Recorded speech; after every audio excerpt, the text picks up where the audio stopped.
Segunda parte. El modernismo protestante. En el marco del modernismo, es importante estudiar primero el protestantismo según su fundador y según su rama liberal. Si se denomina liberal al protestantismo radical no es simplemente porque, al igual que el llamado catolicismo liberal, excluye a Cristo Rey de las sociedades pluralistas modernas. En realidad va muchísimo más lejos.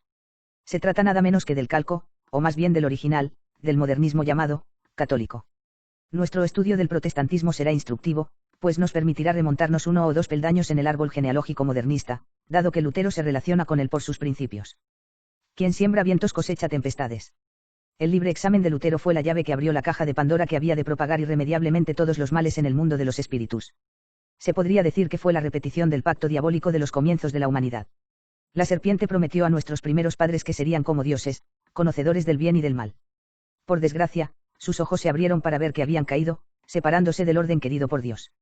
La desobediencia al orden natural y sobrenatural, y el rechazo de los dones de la razón y de la fe, acarrearon su propia ruina. La inteligencia perdió su equilibrio. Se hizo escéptica, recelosa, inestable, y terminó por unirse a la fantasía más nebulosa, pues, como dijo Chesterton, cuando el hombre deja de creer en la verdad, acaba creyendo en cualquier cosa. Este es el espectáculo que nos ofrecen los presentes capítulos dedicados al protestantismo en las tres categorías de la filosofía, la teología y la revelación bíblica. Una palabra define perfectamente la aparición del modernismo protestante, antes de pasar íntegramente al terreno católico, la palabra crítica. El principio del libre examen inventado por Lutero es la fuente de todas las críticas particulares. El libre examen no aporta nada positivo. Es una proclamación de independencia contra toda autoridad exterior al yo soberano. Esa es la esencia y el único punto común de las innumerables sectas protestantes a las que, desde este punto de vista, les encaja perfectamente dicho nombre. Ese libre examen difunde por todas partes sus frutos ponzoñosos. Da origen a la crítica kantiana en filosofía, a la crítica de los evangelios de Strauss, y a la crítica dogmática de Schleiermacher. Pero, sea cual sea el campo en que se aplique, la crítica es siempre un elemento destructor que corroe toda verdad, lo mismo que los ácidos corroen los metales. 39 Capítulo V. Lutero, padre del modernismo protestante. Al echar un vistazo en un mapa del mundo religioso desde el siglo IV hasta la Reforma, se observa fácilmente la extraordinaria unidad de pensamiento, de fe y de moral, agrupada en torno a la Iglesia católica, difundida por todo el mundo civilizado. Claro está que aquellos siglos no fueron perfectos ni siempre sublimes, pues los hombres son humanos y tienen sus vicios, que son sus inseparables compañeros. Pero al menos el mundo cristiano era uno. Estaba unido por la misma fe en un Dios bueno, que quiere la salvación de sus criaturas, por el mismo código moral, que establecía unánimemente que tal acción es buena y tal otra mala, y por la misma autoridad divinamente establecida, a la cual se obedecía igual que a Dios. Un siglo después de Lutero, el mismo mapa muestra una profunda ruptura en la creencia religiosa, pues lo que era uno aparece desde entonces como un jarrón hecho añicos. Había ocurrido una verdadera revolución que tenía diferentes facetas, política, internacional, sin mencionar el aspecto social de las costumbres. Pero el corazón de esta revolución que dividió para siempre a la Europa cristiana fue la teología.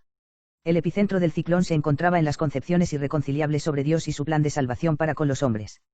Hablar de la teología de la Reforma equivale a señalar con el dedo a Lutero, su padre. Debemos remitirnos a él para comprender la raíz de la revolución que produjo la Reforma, debemos estudiarlo de cerca para entender la naturaleza del movimiento modernista, que se desprendió del luteranismo como un fruto maduro. De Lutero se puede decir con toda verdad que la doctrina es igual al hombre. Al remontarnos en el origen de sus ideas, podremos deducir fácilmente las consecuencias de sus principios en los diversos ámbitos del dogma, la filosofía, la exégesis y la teología.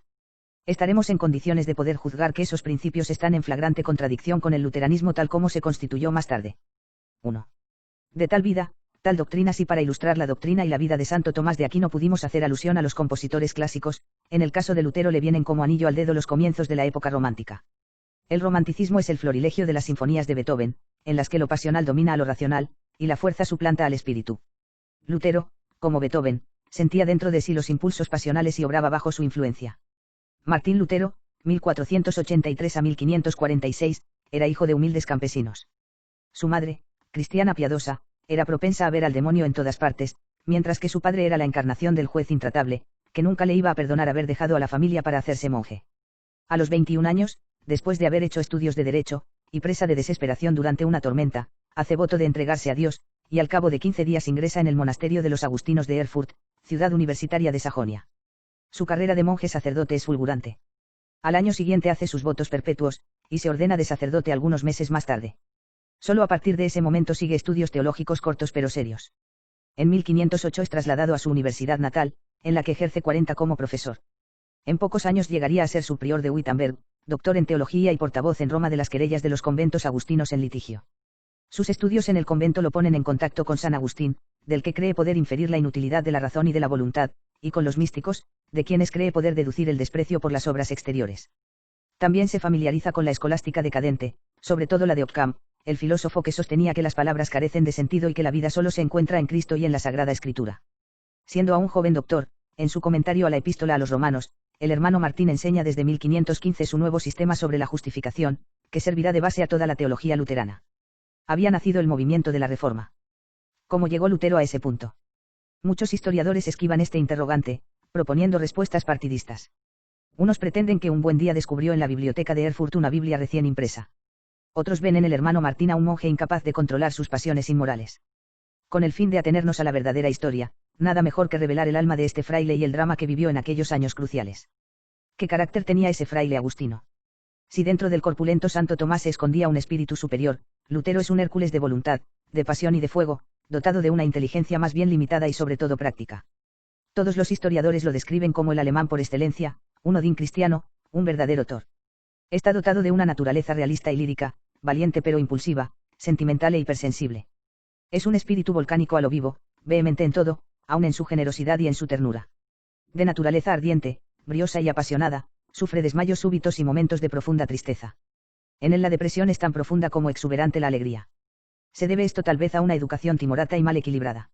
O se debe más bien a sus crisis de escrúpulos o al pensamiento constante del misterio de la predestinación, que lo acosa. En sus momentos de optimismo natural, la pasión se adelanta fácilmente a las ideas, como sucedía en sus antepasados. Tiene instinto guerrero y se lanza con todos sus bríos en las discusiones, que saborea con pasión. Se lo presenta audaz y vehemente en defender su causa, razón por la cual el joven maestro fue enviado a Roma para litigar la causa del monasterio. Espíritu práctico y expeditivo, prefiere refutar a su adversario antes que escuchar al bando opuesto. Lutero, aunque solo fuera por su lenguaje llano, con su extraordinario poder de imaginación y su torrente de palabras, es un predicador sobresaliente, lo que le valdrá ser considerado como uno de los más importantes creadores de la lengua alemana moderna. Sus palabras son armas de guerra. Hay energía en su talento, vehemencia en sus palabras, una elocuencia brillante e impetuosa que transporta de admiración y encanta a las masas, una audacia extraordinaria ante los aplausos, acompañada de un aire de autoridad que hace que sus discípulos tiemblen ante él y no se atrevan a contradecirlo en nada, por grande o pequeño que sea. En esto radica su fuerza y su debilidad. Habiendo entrado en la vida religiosa más por arrebato que por atractivo, como confesará más tarde, el hermano Martín es en sus comienzos un religioso cumplidor y diligente, deseoso desde luego de alcanzar la perfección en su estado sacerdotal, aunque predispuesto a la ansiedad y al escrúpulo. No tarda en observar que todos sus actos piadosos, sus buenas obras, no producen aparentemente ningún cambio en él, y así llega a 41 la conclusión de que eso no tiene ninguna importancia a los ojos de Dios, o, para utilizar sus propias palabras, cuando era monje, tenía la costumbre de creer que mi salvación estaba comprometida tan pronto como sintiera la concupiscencia de la carne, es decir, un movimiento malo contra alguno de mis hermanos, de envidia, de ira, de odio, etc. Siempre me atormentaba la idea de que todas mis buenas obras fueran inútiles. 1. En esa coyuntura nuestro monje parece haber cometido dos errores sobre los principios de la vida espiritual. En primer lugar, debido a su temperamento sentimental, procura con demasiado ahínco experimentar los consuelos sensibles. Lo esencial es sentirse en estado de gracia, como si la gracia pudiera sentirse. La doctrina que enseña que la gracia es infundida en el alma cuando se borra el pecado, lo lleva casi al punto de perder la esperanza en Dios, porque no había experimentado en sí mismo la pureza absoluta de la gracia. Su segundo error es el de querer alcanzar la virtud y la perfección más por sus propias fuerzas que por la gracia de Dios. Ese voluntarismo individual es aún más peligroso por el hecho de que, siendo escrupuloso, considera sus primeras impresiones sensuales involuntarias como pecados, y pretende alcanzar una santidad que no manifieste el menor indicio de debilidad humana. Durante 10 años vive con el alma atormentada por el terror de la condenación eterna. Se le aconseja entonces que ponga toda su confianza en el Redentor del género humano, que no ha muerto en vano. Para salir de este estado de tortura interior en el que lo habían confinado sus escrúpulos y su voluntarismo orgulloso, se lanza al activismo, a la predicación y a la enseñanza. Se ve tentado entonces de desesperación: conténtate con ser lo que eres, ángel caído, criatura deforme, tu cometido es hacer el mal, porque tú mismo ser es malo.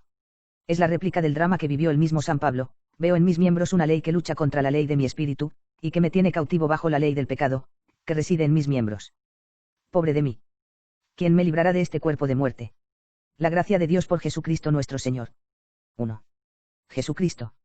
Desde hacía 1500 años, esa era la respuesta a la angustiosa pregunta de la salvación. Saulo se convirtió en San Pablo porque se arrojó en los brazos de su Dios. Eso lo distingue de Lutero, quien, en vez de invocar a su Salvador, se resigna a las pasiones bajas. La concupiscencia es invencible.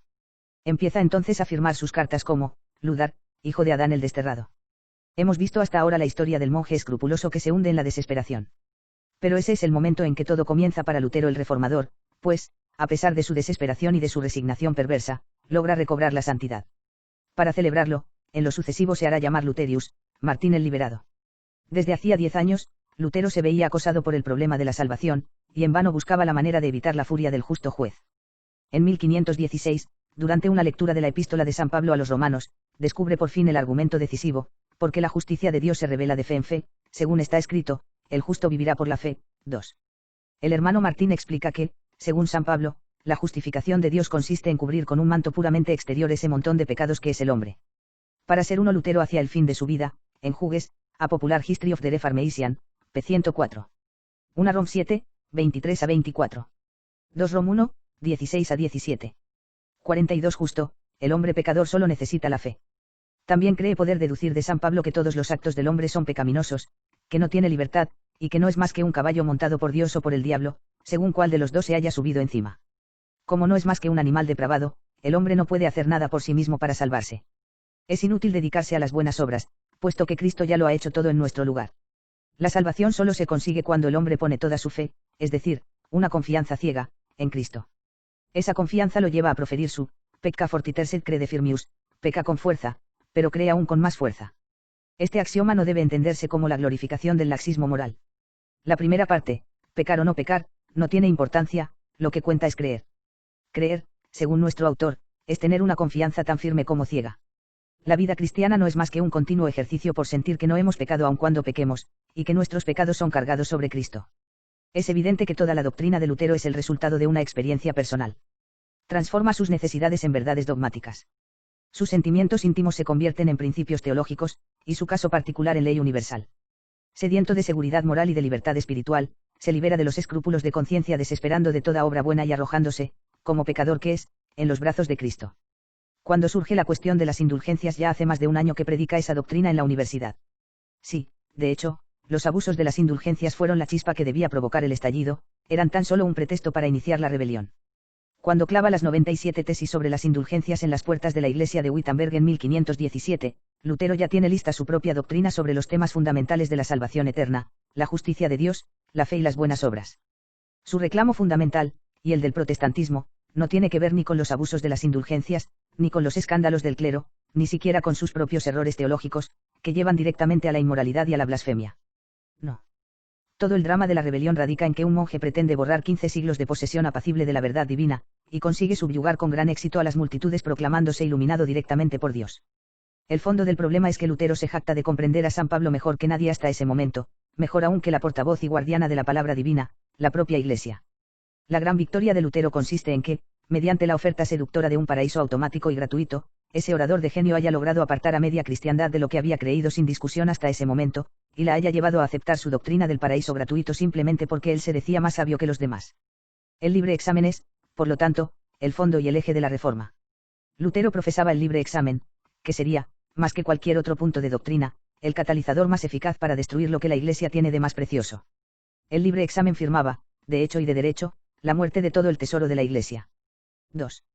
En filosofía, ignorantismo y egologismo la edad de la escolástica decadente y del renacimiento pagano, desdeñosa de las ideas y favorecedora de cualquier individualismo, no estaba hecha para promover la sana filosofía.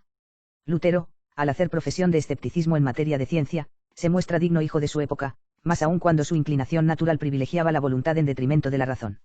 Sus discursos son más directos que sutiles. Aristóteles es el sostén impío de los 43 papistas, y es para la teología lo que las tinieblas son para la luz. Santo Tomás, por su parte, nunca entendió ni un solo capítulo del Evangelio o de Aristóteles. Semejantes exageraciones verbales concuerdan perfectamente con la doctrina luterana de la naturaleza del hombre, totalmente viciada por el pecado original. La razón, lo mismo que la naturaleza, está intrínsecamente manchada, de manera que todas las ciencias especulativas son errores. Lutero no es un doctrinario que razone sus principios, sino un líder carismático que se apodera de la multitud y la dirige por intuición, despreciando por completo las leyes de la lógica. A quien le reproche sus contradicciones e inconsistencias, le responde con la violencia y las invectivas verbales, sin preocuparse de refutarlo racionalmente. Lutero, por basarlo todo en la creencia en detrimento del sentido común, es fideísta. En efecto, su fe no se sostiene en nada razonable. Es una pseudo-fe herética que no podía dejar de convertirse en lo que hoy ha llegado a ser para muchos protestantes, a saber, un salto mortal motivado por un orgullo desesperado, un arrebato de angustia y de confianza hacia lo desconocido, procedente de las profundidades de sí mismo. Dicha fe se basta a sí misma, y la razón solo puede corromperla. El reformador barre así de un plumazo 1000 años de fructíferos esfuerzos teológicos, la razón se opone directamente a la fe, y así debía ser, los creyentes deben exterminarla y sepultarla. Es la prostituta del diablo. Solo sabe blasfemar y deshonrar todo lo que Dios dice o hace. Es imposible reformar a la Iglesia si no se extirpa por completo la teología escolástica y la filosofía, además del derecho canónico. La lógica no tiene ninguna utilidad en teología, pues Cristo no necesita invenciones humanas. La Sorbona, madre de todos los errores, no puede estar más equivocada que cuando declara que si una cosa es cierta, lo es tanto para la filosofía como para la teología, fue una impiedad de su parte haber condenado a los que sostenían lo contrario. 1. Si nos atenemos a sus propias palabras, Lutero adopta de buenas a primeras la teoría de la doble verdad, de Sige, según la cual una verdad de fe puede ser al mismo tiempo un error científico. A este aspecto antiintelectual de la doctrina luterana se suma un movimiento positivo puramente interior. Cuando el hombre se niega a seguir la luz natural otorgada por Dios y se mueve por la voluntad ciega y las pasiones bajas, se expone a todos los extravíos posibles. Ahora bien, en Lutero reinan el sentimiento y el apetito. Está dominado por las facultades afectivas, sobre todo las airasabals, pero también por una fuerte tendencia a la melancolía. Lutero exalta la libertad, la interioridad de la experiencia individual y el espíritu personal. Para él, su propia voluntad hace las veces de explicación última e irrevocable, sic valo, sic jubeo, sit pro ratione voluntas, así lo quiero, así lo ordeno, que la voluntad haga de razón. Lutero opone lo interior a lo exterior. Hay que rechazar todo lo que viene de afuera, particularmente los sacramentos y la Iglesia, pero también la revelación divina. Todo eso está en consonancia con la lógica del libre examen. El padre Congar, admirado ante Lutero, no se equivoca al decir de él que había replanteado todo el cristianismo. ¿Por qué? Porque era incapaz de recibir algo que no proviniera de su propia experiencia. Kant desarrollará más tarde el principio de autosuficiencia con su razón pura, emancipada de las realidades exteriores. 1 Maritain, Trois Reformateurs, Lutero, cap 4. 44.3. La revelación pasada por el tamiz del libre examen si Lutero, mereciendo con razón el título de protestante, se subleva contra toda autoridad que imponga algo desde fuera, invoca la misma independencia de espíritu respecto de la revelación, ya se trate de la tradición oral del magisterio eclesiástico, ya de la Biblia escrita. El hermano Martín se revela primero contra la tradición, oponiéndole la sola escritura, la Biblia sola, como norma de fe. La sola escritura es apenas un pretexto para eliminar la autoridad divina de la Iglesia, que había condenado siempre la escapatoria doctrinal que Lutero acababa de elaborar para tranquilizar su conciencia. La infalibilidad de la Iglesia, cuya voz al menos era clara y directa, queda derribada. A partir de entonces hay que poner en su lugar la infalibilidad de un libro, de por sí accesible solo a una fracción insignificante del pueblo, y cuyo sentido es causa de violentas discusiones entre los eruditos. La Biblia, de la que el mismo Lutero sacara teorías a menudo aventuradas, se convierte así en la única fuente de salvación. Cada hombre reformado es sacerdote y profeta a la vez. Sin embargo, esta actitud es extremadamente peligrosa. Los que siempre habían estado acostumbrados a creer lo que se les enseñaba por vía de autoridad, en lo sucesivo tendrán que asumir la ardua tarea de encontrar por sí mismos en las Escrituras lo que deben creer, y eso bajo amenaza de horribles penalidades si llegan a equivocarse. Nuestro heresiarca tiene al menos la intención de conservar respetuosamente la Sagrada Escritura. No, ese postulado exagerado de la sola Escritura no es más que un camuflaje para ocultar el principio del libre examen, que el heresiarca extiende con generosidad a la misma Biblia. ¿Acaso no afirma que puede juzgar, ex gusto et sapor, por el gusto y el sabor, si un libro está realmente inspirado? No duda en modificar el texto sagrado. El texto de la Anunciación, llena de gracia, se transforma en, muy favorecida, 1. Declara apócrifos los 7 libros deuterocanónicos aceptados en la Iglesia Universal. Hace alarde del mismo desprecio por los 5 libros de Moisés. No se salva ni el Nuevo Testamento. Acusa a la epístola de Santiago de ser una epístola de paja. En la epístola a los Hebreos, no hay que sorprenderse de encontrar palos, heno y paja, y por lo que al Apocalipsis se refiere, en mi opinión, no tiene el menor rastro de carácter apostólico o profético. Cada quien puede formarse su propio juicio sobre ese libro, por mi parte, siento aversión hacia él, y eso me basta para rechazarlo. 2. Bajo la apariencia del Lutero bibliólatra y de la sola escritura se esconde en realidad un biblioclasta radical. Y que, después de todo eso, Lutero venga a quejarse de las libertades exegéticas que se permiten Karlstadt y otros colegas suyos. Llegará al extremo de grabar en su mesa del comedor las palabras de la consagración, este es mi cuerpo, esta es mi sangre, y de exigir en tono conminatorio que se entiendan esas palabras en su acepción literal. En realidad, no comprende que él mismo ha dado el ejemplo de la más desenfrenada libertad en materia escrituraria. Le ha quitado a la escritura su único apoyo, la tradición y el magisterio de la Iglesia. Es como si, antes de escribir las sagradas palabras en su mesa, él mismo le hubiera serruchado las patas. Si la Biblia solo tiene autoridad por sí misma, si solo es cierto lo que yo juzgo como tal en mi fuero interno, ¿cómo pueden imponerse a mi creencia unos textos 1 LC1, 28? 2 Amplice Berke, Obras Reunidas, 63, 169 a 170, Enoare, pp 202 a 203. 45 bíblicos escritos sobre pieles muertas. En realidad, para Lutero, la revelación es un asunto personal, mi revelación es la revelación. Después de su ruptura con Roma y con la Iglesia, a pesar de sus agonías interiores que irán en aumento hasta el día de su muerte, su egocentrismo llega al paroxismo. Todo gira alrededor de Lutero. Toda ley exterior es un insulto intolerable a su libertad cristiana. No admito que nadie juzgue mi doctrina, ni siquiera los ángeles. El que no reciba mi doctrina no podrá salvarse. 1. Lutero, en actitud de rebeldía, pretende sustituir a Cristo, ni más ni menos.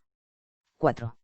Una teología invertida, centrada en el hombre. Toda la doctrina luterana procede de la vida íntima del escrupuloso hermano Martín, desesperado de no poder vencer jamás la concupiscencia antes de acabar en un egocentrismo exacerbado. Hace de este drama personal su doctrina universal Urbi et Orbi. Pero esa doctrina es falsa, impía y blasfema. Veamos cómo reprueba la teología católica sobre el pecado original. Así, pues, los doctores escolásticos, católicos, solo enseñan error y ceguera en lo que se refiere a este artículo, a saber, que después de la caída de Adán, el hombre es libre de hacer el bien y evitar el mal, y también de evitar el bien y hacer el mal. Asimismo, que el hombre, por sus fuerzas naturales, puede observar y cumplir los mandamientos de Dios. Igualmente, que el hombre, por sus fuerzas naturales, puede amar a Dios sobre todas las cosas y a su prójimo como a sí mismo. Y también que, si hace lo que de él depende, Dios le otorga ciertamente su gracia. 2. Su doctrina al respecto es la siguiente: incluso después de la regeneración, todos están por debajo de lo mandado, y no pueden dejar de ser incapaces de cumplirlo, pues heredan una naturaleza corrompida que fatalmente predispone al pecado. Todo procede de la gracia, nada de las obras, y el don de la gracia es solo el acto de Dios. Todo lo que el hombre es o hace ya ha sido determinado por Dios desde toda la eternidad. Algunos nacen para salvarse, otros para condenarse, sin que cuente para nada su propia elección, que en realidad nunca es libre. 3. Esta doctrina de la justificación exterior, que cubre con un velo púdico la miseria humana, engendra sepulcros blanqueados. Es profundamente inmoral e impura, puesto que anula los poderes naturales del hombre, en especial su libertad, le impide realizar cualquier obra buena, y lo hace incapaz de merecer el cielo con la ayuda de Dios. Acorta el brazo de Dios, que se ve impotente para santificar al hombre desde su interior. Según esta doctrina, Dios es una abstracción lejana, que salva por una ficción jurídica y no por una verdadera conversión del corazón efectuada desde dentro. Hay más. Esta doctrina hace injusto a Dios, al imputarle el doble crimen de mandar lo imposible y de predestinar tanto al infierno como al cielo a almas desprovistas de libertad. Semejante doctrina exige el sacrificio de la conciencia humana, al imponer que se adore como sumamente justa la arbitrariedad divina. Ese Dios, que Lutero fabricó de cabo a rabo, está hecho a imagen y semejanza del hombre luterano, caído, injusto y privado de razón. Decíamos que el egocentrismo luterano es doctrinal. Pero lo peor es que se hace teológico. Llegamos así a lo más profundo del misterio de la teología luterana. En la doctrina católica, todo gira alrededor de Dios, que es la fuente, el centro y el fin del hombre. Un escrito en junio de 1522, en Maritime, Trois Reformateurs, Lutero, cap 3. 2 Articles Small Caldiques, 1537. 3 Lutero, Leser Farbitre. 46 Por el mero hecho de estar ordenada a Dios, la teología católica es una ciencia sobre todo especulativa. Como Dios es su centro, el alma católica se siente plenamente satisfecha cuando conoce los misterios de Dios y su amor misericordioso hacia los hombres. Como sabe quién es su Dios y que poderosamente actúa en ella, no se siente torturada por el temor servil de la condenación. Sabe que cuenta con todo lo necesario para asegurar su salvación, la fe, la esperanza y la caridad. El luterano, en cambio, no puede reconocer en Dios a su Creador benéfico y misericordioso. El Dios protestante es el mismo que creó al hombre perverso, incapaz de santificarlo y dispuesto a castigarlo. El protestante solo piensa en una cosa: evitar la ira divina del Todopoderoso, a pesar de la concupiscencia indomable que envenena su naturaleza. Al haberse convertido en el centro de la religión, el alma humana busca la salvación en la justicia con que se cubre a sí misma. Lutero, que elimina la caridad y preserva hasta cierto punto el temor servil, hace girar la ciencia de las cosas divinas alrededor de la corrupción humana. Por esta razón, sin la absoluta certeza de su estado de gracia, el alma protestante no puede existir sin hundirse en la desesperación. ¿En qué se convierte Dios en esa antropoteología? Queda reducido a una entidad abstracta y lejana, impotente e injusta. Se habría podido pensar que, según Lutero, Dios estaría tanto más implicado en la salvación humana cuanto más impotente es el hombre. Pero es al revés. En realidad, a pesar de las apariencias, el luterano no debe esperar nada de Dios, porque según él, somos nosotros mismos los que hacemos uso de la habilidad para saltar de nuestro pecado a la justicia de Cristo, y por lo tanto, para estar tan seguros de poseer la piedad de Cristo como lo estamos de tener nuestro cuerpo. 1. Lutero, con su absurda gracia exterior recibida de Dios, se muestra en realidad como el fundador del naturalismo más desenfrenado. Encierra al hombre en sí mismo y lo deduce todo a partir del hombre en todos los ámbitos, incluso en teología. 5.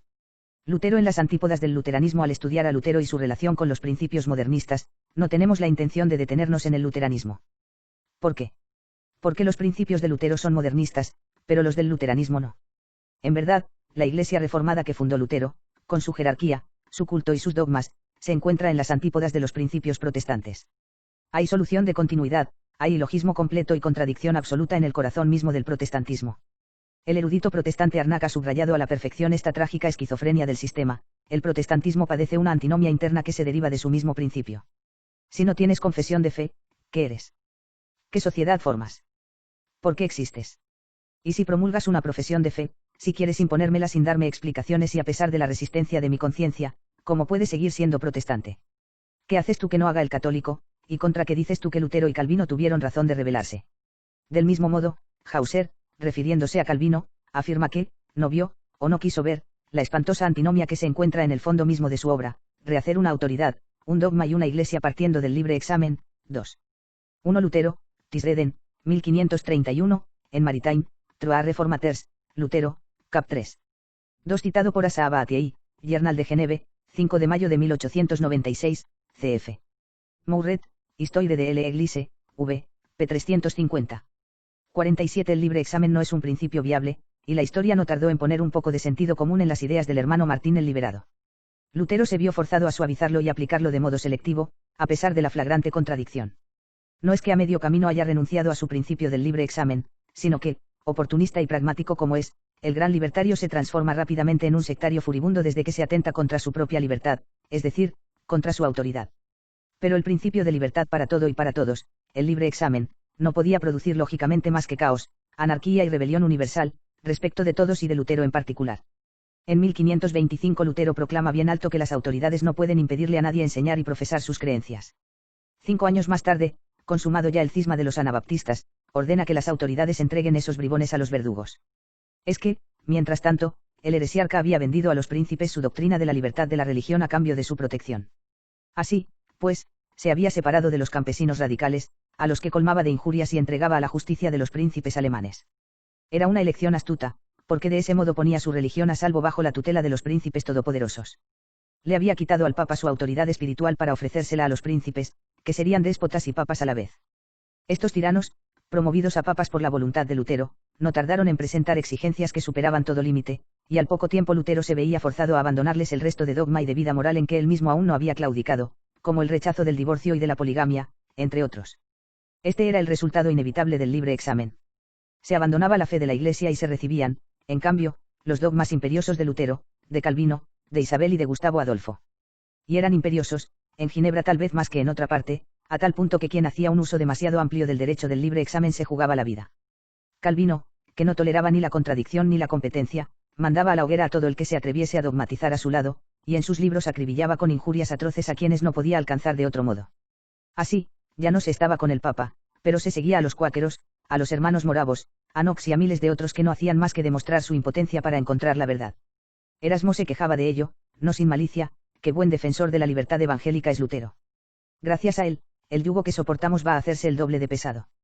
Simples opiniones van a convertirse en dogmas. 1. Muchos protestantes sinceros se hicieron eco de estas severas críticas de los frutos de la Reforma.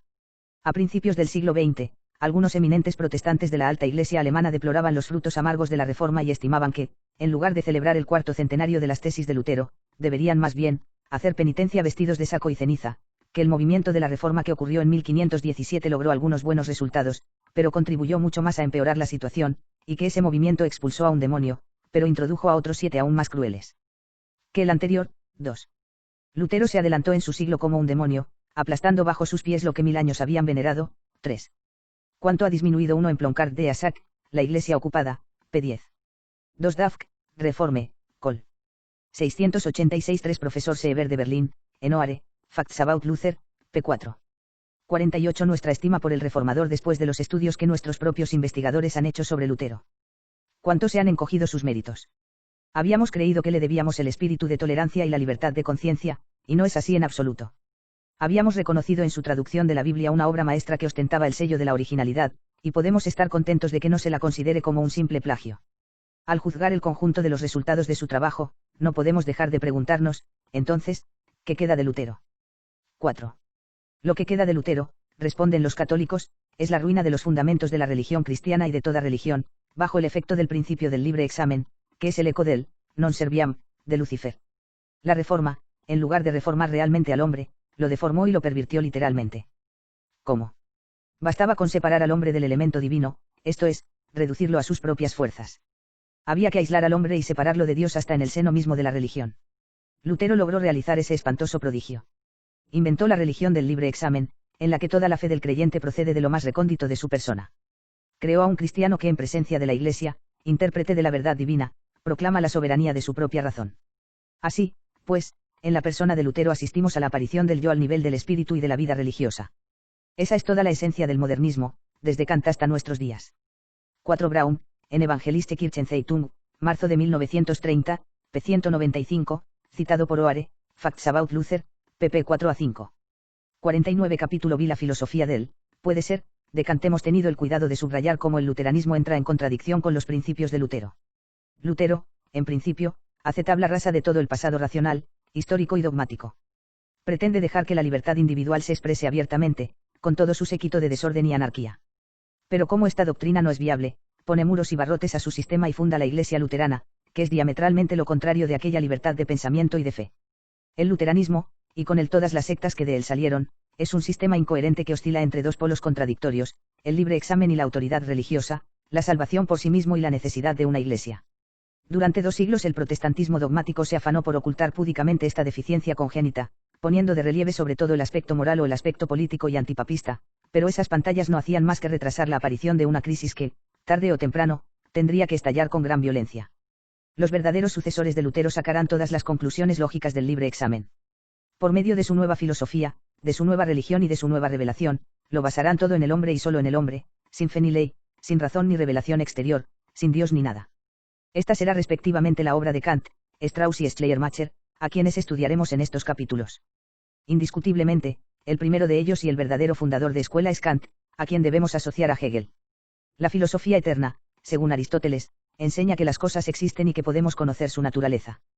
Por lo mismo, presupone 3 cosas: que la inteligencia humana puede conocer la verdad, que puede conocer la realidad externa, y que conoce el elemento estable del ser, su naturaleza y su esencia.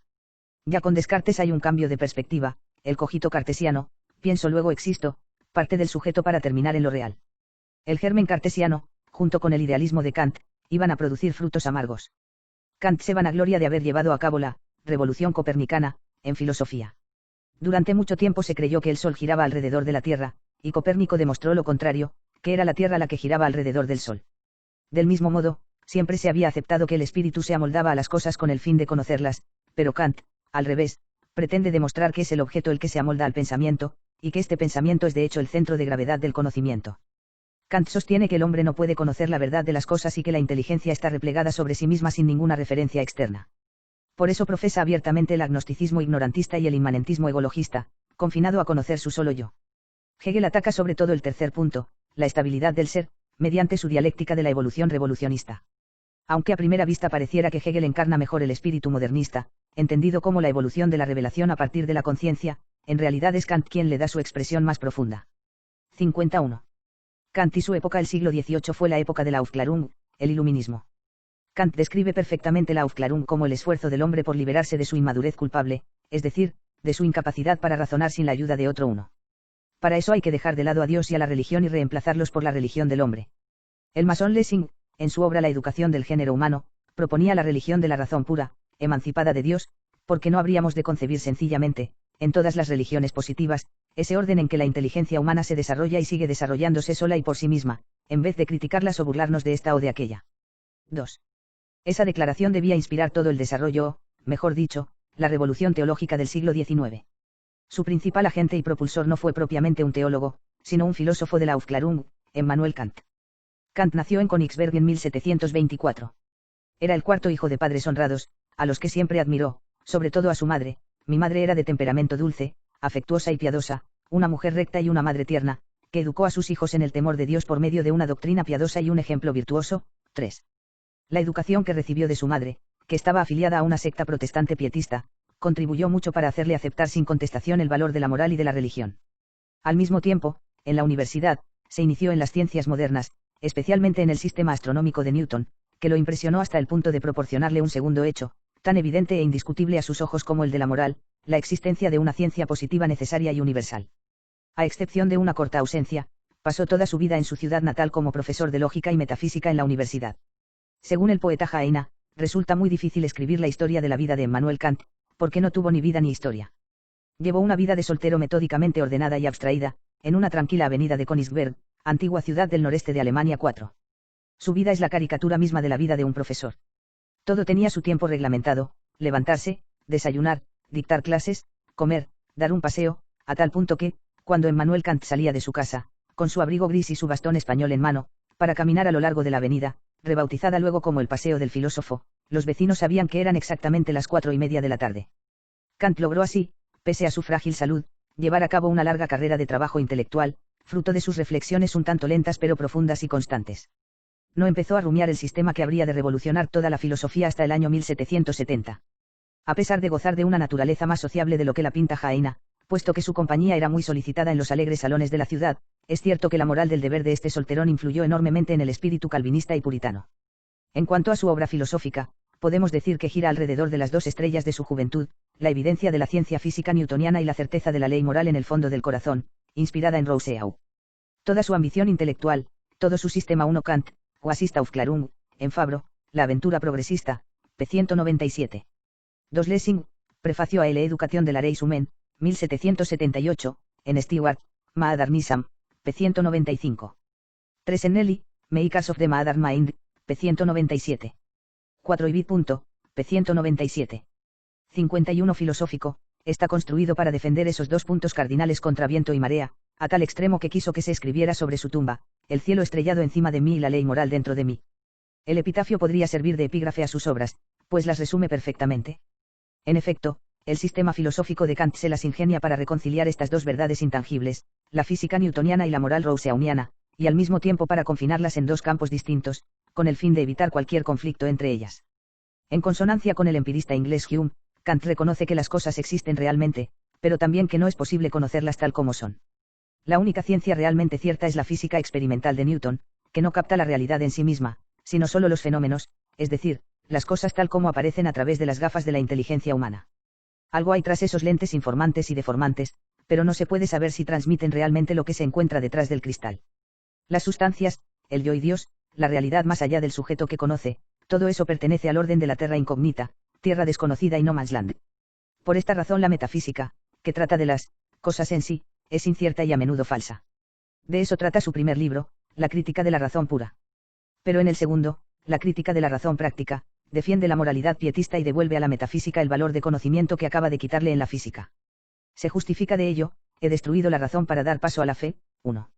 La metafísica, inválida en el campo científico, puede llegar a ser válida cuando se la utiliza en provecho de la vida moral, reducida como está a una fe ciega.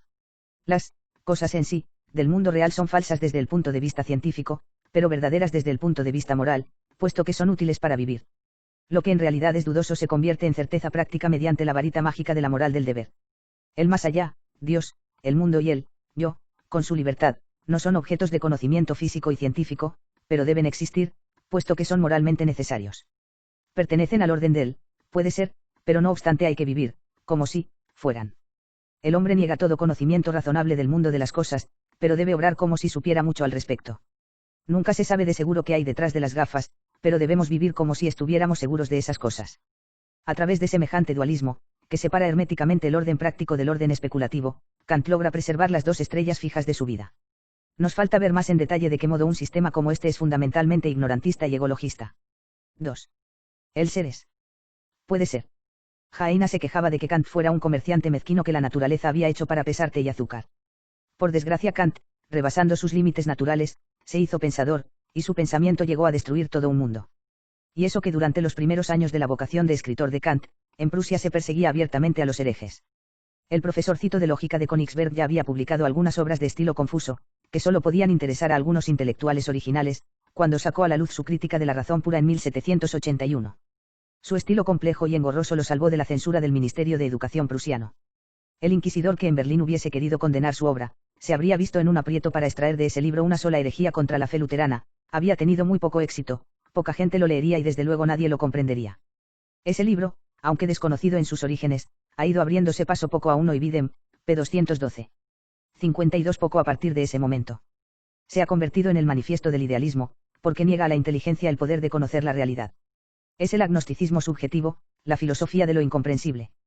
Kant ha sufrido la influencia de sus contemporáneos, y su sistema pretende conciliar el escepticismo del inglés Hume con la ciencia física de Newton. Para ilustrar cómo comprende Kant el misterio del conocimiento, imaginemos un diálogo entre los dos filósofos durante una partida de petanca. Querido Hume, mi primera bola quedó a 2 dedos del boliche. Te toca a ti desplazarla. Ahí va, querido Kant. Mira.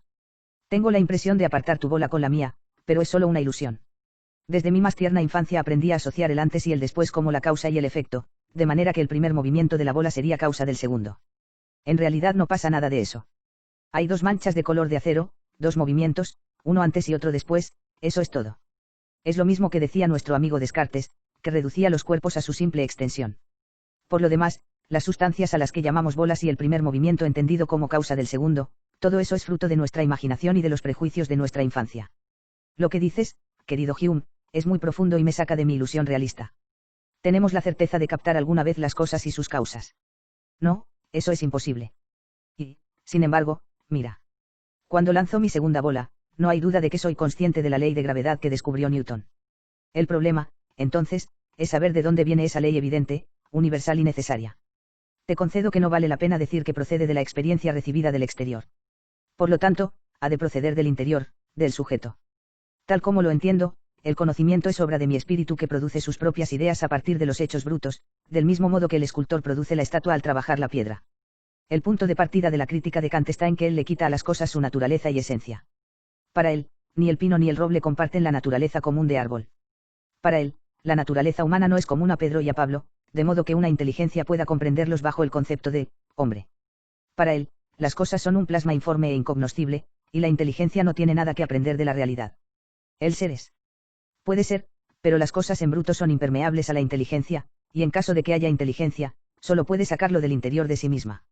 Así el pensamiento, al pensar que capta y contempla un objeto extraño, se capta y contempla a sí mismo. Esa es la esencia del idealismo, el pensamiento no llega hasta la cosa en sí misma, sino solo hasta la idea.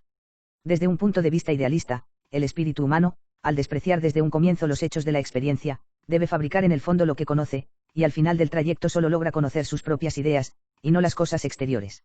Desde una perspectiva idealista, sobre todo según los discípulos radicales de Kant, el espíritu humano lo establece todo, y todo se reduce al conocimiento que el sujeto tiene de ello, exactamente al revés del realismo. Qué ilusión colosal es ese conocimiento idealista. Puede conocer su pensamiento, el fenómeno, pero no la realidad, la cosa en sí. Es un divorcio completo entre la inteligencia y la realidad. Kant proclama de esta forma la autonomía total de la inteligencia humana frente a la realidad exterior. Las consecuencias son trágicas. Kant, por ejemplo, no ve ninguna contradicción en decir que una cosa está sujeta a las leyes si se considera su apariencia, su fenómeno, y que esa misma cosa es independiente de las leyes si se considera en sí misma, su cosa en sí, porque la persona debe mirarse de 2 maneras. 1. El kantismo, al aceptar la existencia de un pensamiento de nada, de una representación sin cosa representada, llega a la conclusión de que la contradicción es posible. Y aún va más lejos, pues destruye la eterna noción de verdad. La verdad kantiana se define como la una Kant, Principis Fundamentaux de la Metaphysique Morale, en Cooper, World of Philosophies, p. 305. 53 Conformidad del pensamiento consigo mismo, es verdad todo lo que es coherente. En estas condiciones, huelga decir que un kantiano nunca se equivoca, es infalible en todo lugar y en todo momento, porque las ideas que produce su cerebro son la verdad. Sus sueños más rocambolescos se hacen ipso facto verdaderos por el solo hecho de ser pensados. Y, sin embargo, ese pensamiento que no sabe salir de sí mismo es la definición de verdad que profesan todos los modernistas, a remolque de su maestro. En materia de iluminismo, esta filosofía moderna firma un pacto con las tinieblas y hace abierta profesión de ignorantismo. En materia de sabiduría, cae en un oscurantismo declarado. 3. El egologismo fideísta se dice en tono de broma que la crítica de la razón pura, que hizo tabla rasa de todo y de la religión, llenó de desesperación al criado de Kant, y que por esta razón, 10 años después, el maestro decidió escribir la crítica de la razón práctica para dejarle un lugarcito a la moral. El segundo volumen sigue la misma línea que el precedente, la mejor manera de destruir algo es reemplazarlo. Kant había llegado a la conclusión de que la razón pura no puede conocer nada. En lo sucesivo, debía probar que la razón práctica, que se ocupa de las cuestiones morales, puede conocer las verdades metafísicas sobre el hombre y sobre Dios por la única salida que aún queda abierta, el yo pensante. Esa segunda obra fue objeto de una investigación más profunda por parte de los inquisidores berlineses. Y es que el autor trataba en ella de cuestiones religiosas como la existencia de Dios, la inmortalidad del alma y la libertad, cuestiones que ya había expuesto en su primer volumen, pero que habían pasado desapercibidas en ese denso conjunto. Pero también en su segunda obra, Kant, que probaba la existencia de todas estas cosas por un camino original y oscuro, logró escabullirse por entre las redes de la censura. Los berlineses, aunque deploraban que el profesorcito no pusiera un pie en la iglesia, estaban satisfechos con sus conclusiones correctas, a pesar de su razonamiento errado. Para Kant, en efecto, las tres grandes ideas metafísicas, Dios, el alma, el mundo, no son más que prejuicios en el orden de la razón especulativa. Dios está en el orden del, puede ser, es una, cosa en sí, desconocida. Sin embargo, Kant había heredado de su madre pietista la convicción indudable de que la vida moral es una necesidad, un deber en el que se funda la vida honesta. Y el deber, el imperativo categórico, reclama ciertas condiciones, como la existencia de Dios, del alma humana y de la libertad. Por lo mismo, la idea de Dios es una consecuencia del orden moral y no su fundamento, porque, según Kant, la moralidad es más importante que Dios. Dios existe porque es útil. Esta manera kantiana de ver las cosas, no es tomar los deseos por realidades. Esta escapatoria de la exigencia moral, que pretende probar lo que la razón ha negado hábilmente, es en realidad un eco de las teorías de Lutero y de Sige. De Lutero, porque es la expresión más perfecta de su fe confianza ciega. El deber moral kantiano no capta nunca la verdad ni es del orden de la razón. Es un acto de fe ciega en nuestros instintos morales y en la existencia de Dios, del alma inmortal y del mundo. En segundo lugar, es un fideísmo al estilo de Sige. Tanto para Kant como para Sige, hay dos verdades completamente separadas que pueden contradecirse tranquilamente, la verdad como conocimiento científico de los fenómenos y la verdad como creencia ciega en las cosas. Es una partida desigual entre las dos. La verdad científica no tarda en aplastar sin piedad a la verdad fideísta, confinada al campo de los dogmas pietistas y sentimentales de su religión materna. De ahí proviene la 54 tesis corriente entre los modernistas, de que lo que es falso especulativamente puede ser cierto en la práctica 1. Para aplicar sus principios utilitaristas a la religión, Kant publicó un tercer libro, aún más audaz que los anteriores, La religión en los límites de la razón pura, que contenía un minucioso análisis de las doctrinas luteranas más sensibles, cuyo fundamento histórico negaba. Los credos protestantes tienen un valor puramente simbólico. Poco importa que el hombre haya cometido históricamente el pecado original, pues la conciencia basta para poner de manifiesto nuestras malas inclinaciones. Jesucristo, históricamente, solo era un hombre, pero resultaba útil presentarlo como Dios a los fieles, para que comprendan así que también ellos son en cierto modo hijos de Dios. Toda la revelación queda rebajada al nivel de la razón pura. Por ejemplo, los milagros no necesitan ser probados, pues el único testigo que vale es el alma de cada uno, y de cualquier forma el único Dios cognoscible es el que está dentro de uno mismo. Ese Dios es tan solo una quimera, y una quimera no puede mandar a nadie al paraíso o al infierno. Esa abstracción de la divinidad corresponde a lo que pensaban los deístas de su época, que habían lanzado su desafío blasfemo, hagamos a Dios a nuestra imagen. Esa abstracción de Dios, imagen de una humanidad abstracta, imagen de la unidad del género humano, era la única manera de promover la paz en la tierra. Lejos de los credos que dividen, Kant erigía la religión de la conciencia, que luego reivindicaría su discípulo Schleiermacher. 4. Hegel y el puro cambio Kant hizo que todo procediera de la conciencia humana perfectamente autónoma. ¿Cómo pasar de ese fundamento estático a la revolución de las ideas? Había que agregar un elemento dinámico. Esa fue la obra de Hegel, que debía proporcionarle nuevos recursos al idealismo. El modernismo podrá entonces cerrar el círculo con la teoría evolucionista, que es la que transforma la evolución y la hace verdaderamente revolucionista. El evolucionismo radical es el punto capital del sistema modernista, por el cual los modernos justifican su revolución, que se extiende desde la filosofía hasta el dogma, la moral, la historia y la exégesis bíblica. No se trata de la evolución de las especies de Darwin, sino de la hipótesis más sutil y extendida del cambio universal, que es la base de la nueva filosofía de Hegel, y que procede directamente del viejo Heráclito: el ser no es, todo es un puro cambio. Hegel no es un autor fácil de leer. En Alemania solo se toma en serio a un filósofo cuando es oscuro. Sin embargo, aunque su estilo es más denso que el de su compatriota, Hegel tiene sobre Kant la gran ventaja de presentar principios claros, porque según él lo racional es lo real y lo real es lo racional, o, en otras palabras, el pensamiento es la realidad. La filosofía se define como el saber absoluto, la ciencia que Dios tiene de sí mismo y de todas las cosas. La obra filosófica de Hegel consiste en construir y encadenar metódicamente los conceptos para captar el proceso de generación del universo. Los conceptos, aunque para él los conceptos son las cosas, se encadenan por medio del método dialéctico, que supera las contradicciones haciendo progresar el pensamiento hacia las ideas superiores. Toda su lógica, con la que pretende describir el universo bien ordenado según su sistema, es un verdadero vals de conceptos que funciona en tres tiempos: tesis, antítesis, síntesis. 1 cf. Los escritos de Tyrrell. Contra esta teoría, señalaremos simplemente que el conocimiento de una cosa solo puede ser práctico y útil si es teórico, o sea, si es conocimiento de una cosa real. Así, la fórmula 2 más 2 igual a 4 no podría ser práctica para saldar cuentas con los acreedores si no fuera cierta teóricamente. 55 Para llegar a la cumbre de la plena conciencia de sí mismo, la religión debe pasar, como cualquier otra idea, por una cascada de formas inferiores graduadas en grupos de 3, la religión naturalista de Oriente de un Dios impersonal, magia, budismo, zoroastrismo, la religión del Dios individual y espiritual, judía, griega, romana o utilitaria, que se fusionan para producir el cristianismo, religión de un Dios infinito unido a la humanidad finita, también con su tríada, encarnación, pasión. Historia de la Iglesia, todo lo cual se unifica en la Santísima Trinidad. La religión cristiana, resumen de las riquezas contradictorias del pasado, no es, sin embargo, la cumbre de la conciencia del espíritu. De este modo, la historia de las religiones muestra la evolución de las creencias primitivas inferiores hacia las religiones superiores, que las reúnen en una síntesis más rica, para desembocar en la filosofía hegeliana, pináculo de la religión de la razón.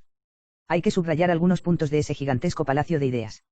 Según Hegel, Dios, a quien llama el absoluto, no existe aún, sino que solo existirá al término de su propia evolución.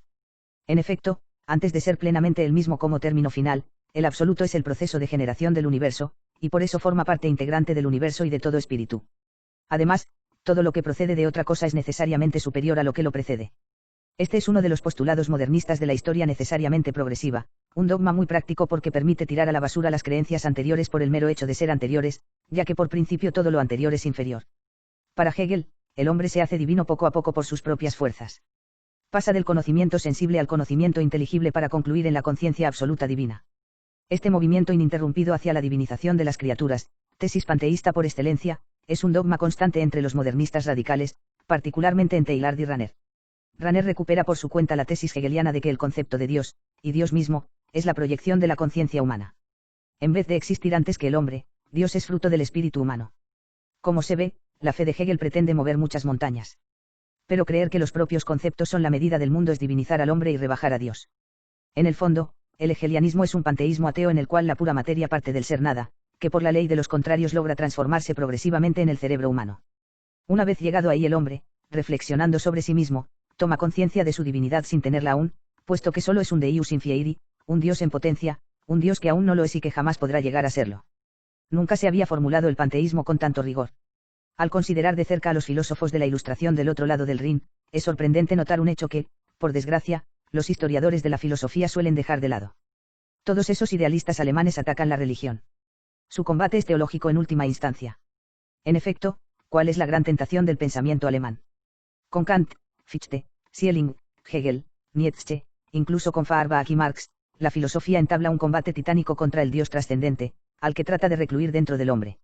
Desde Kant, que hace de Dios un guardián de la moral, pasando por Feuerbach, que hace de él un producto del hombre, hasta Nietzsche, que proclama su muerte, los más ilustres pensadores 56 alemanes se han esforzado por borrar la irrupción de Jesucristo Dios en la historia de los vivos, y luego por liquidar la supremacía divina. Estos supuestos filósofos son abiertamente ignorantistas y egologistas. Los filósofos del siglo de las luces son más bien oscuros, y el hecho de que desprecien verdades tan claras como la luz del día nos prueba que los mueve un prejuicio, el odio a la religión y a la autoridad que ella representa. Mantener un prejuicio naturalista como ese se paga caro, pues hay que sacrificarle la razón y su objeto, la verdad. Se parecen a los alquimistas de la Edad Media que pretendían convertir sus metales en oro por medio de la piedra filosofal. Del mismo modo, nuestros filósofos modernos pretenden transformar la naturaleza de Dios y de la religión por medio de la última piedra filosofal disponible hasta el momento, la piedra ignorantista y egologista. Atacan al Dios de sus padres para sustituirlo por un Dios hecho en casa, a la medida del yo-ego, principio y fin de todo. San Pío X, al condenar el modernismo, no duda en echarle a Kant toda la culpa, el kantismo es la herejía moderna. Kant es el teórico y el príncipe del modernismo. Después de él, los discípulos ya no produjeron más que variaciones de la melodía de su maestro. No le falta nada a su sistema. Ya está todo listo, ya está todo dicho. Sus sucesores, Strauss en Sagrada Escritura y Schleiermacher en Teología, no harán más que explotar las ideas emitidas por su maestro. El dúo Kant-Hegel marca un acorde final en la sinfonía modernista, punto de encuentro de sus principios fundamentales. Esos filósofos defienden todos los principios de los que brota la religión del hombre, en la que la revelación es producto de la imaginación y de la conciencia del creyente. Con semejantes principios estamos ya en el corazón del modernismo. 57 Capítulo 7 El Evangelio mítico de Strauss. La crítica bíblica, en sí misma, no es ni protestante ni racionalista. Nació con la propia Biblia, y los católicos fueron los primeros en defender y explicar los libros sagrados. Sin embargo, en nombre de la crítica científica, Fueron muchos los filósofos que atacaron los evangelios. Ya en el siglo I, Celso negó la encarnación para reducir a Jesús a un simple hombre. Poco después, Porfirio realizó un ataque de gran envergadura cuyo único motivo fue el rechazo de la cruz, locura y escándalo a sus ojos. Eso nos indica hasta qué punto, desde los comienzos, una parte de los estudios críticos del Evangelio, en vez de interesarse por la historia real, se vio adulterada por prejuicios filosóficos o teológicos. Por desgracia, esta es una característica común a todos los críticos protestantes, repetida a coro por los modernistas de origen católico. Después de un panorama general de las ramificaciones de las escuelas bíblicas, nuestro estudio tratará de la exégesis de Strauss con su vida de Jesús I, a fin de descubrir los principios filosóficos subyacentes en ella. Así estaremos perfectamente preparados para recorrer los capítulos exegéticos siguientes, Loisy, de Lubac, Ratzinger, que pondrán en evidencia que, si luego se ha usado esa estrategia con mayor virtuosismo, no por eso se ha visto alterada en sus pasos esenciales. 1. Panorama de las escuelas de exégesis crítica. Aunque la Sagrada Biblia ha sido desde siempre objeto de profundos estudios, la crítica bíblica aumentó considerablemente con Lutero y Descartes.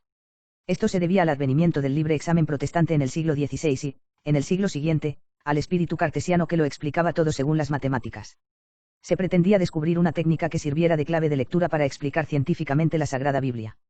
La crítica se recrudeció de nuevo en el siglo XIX.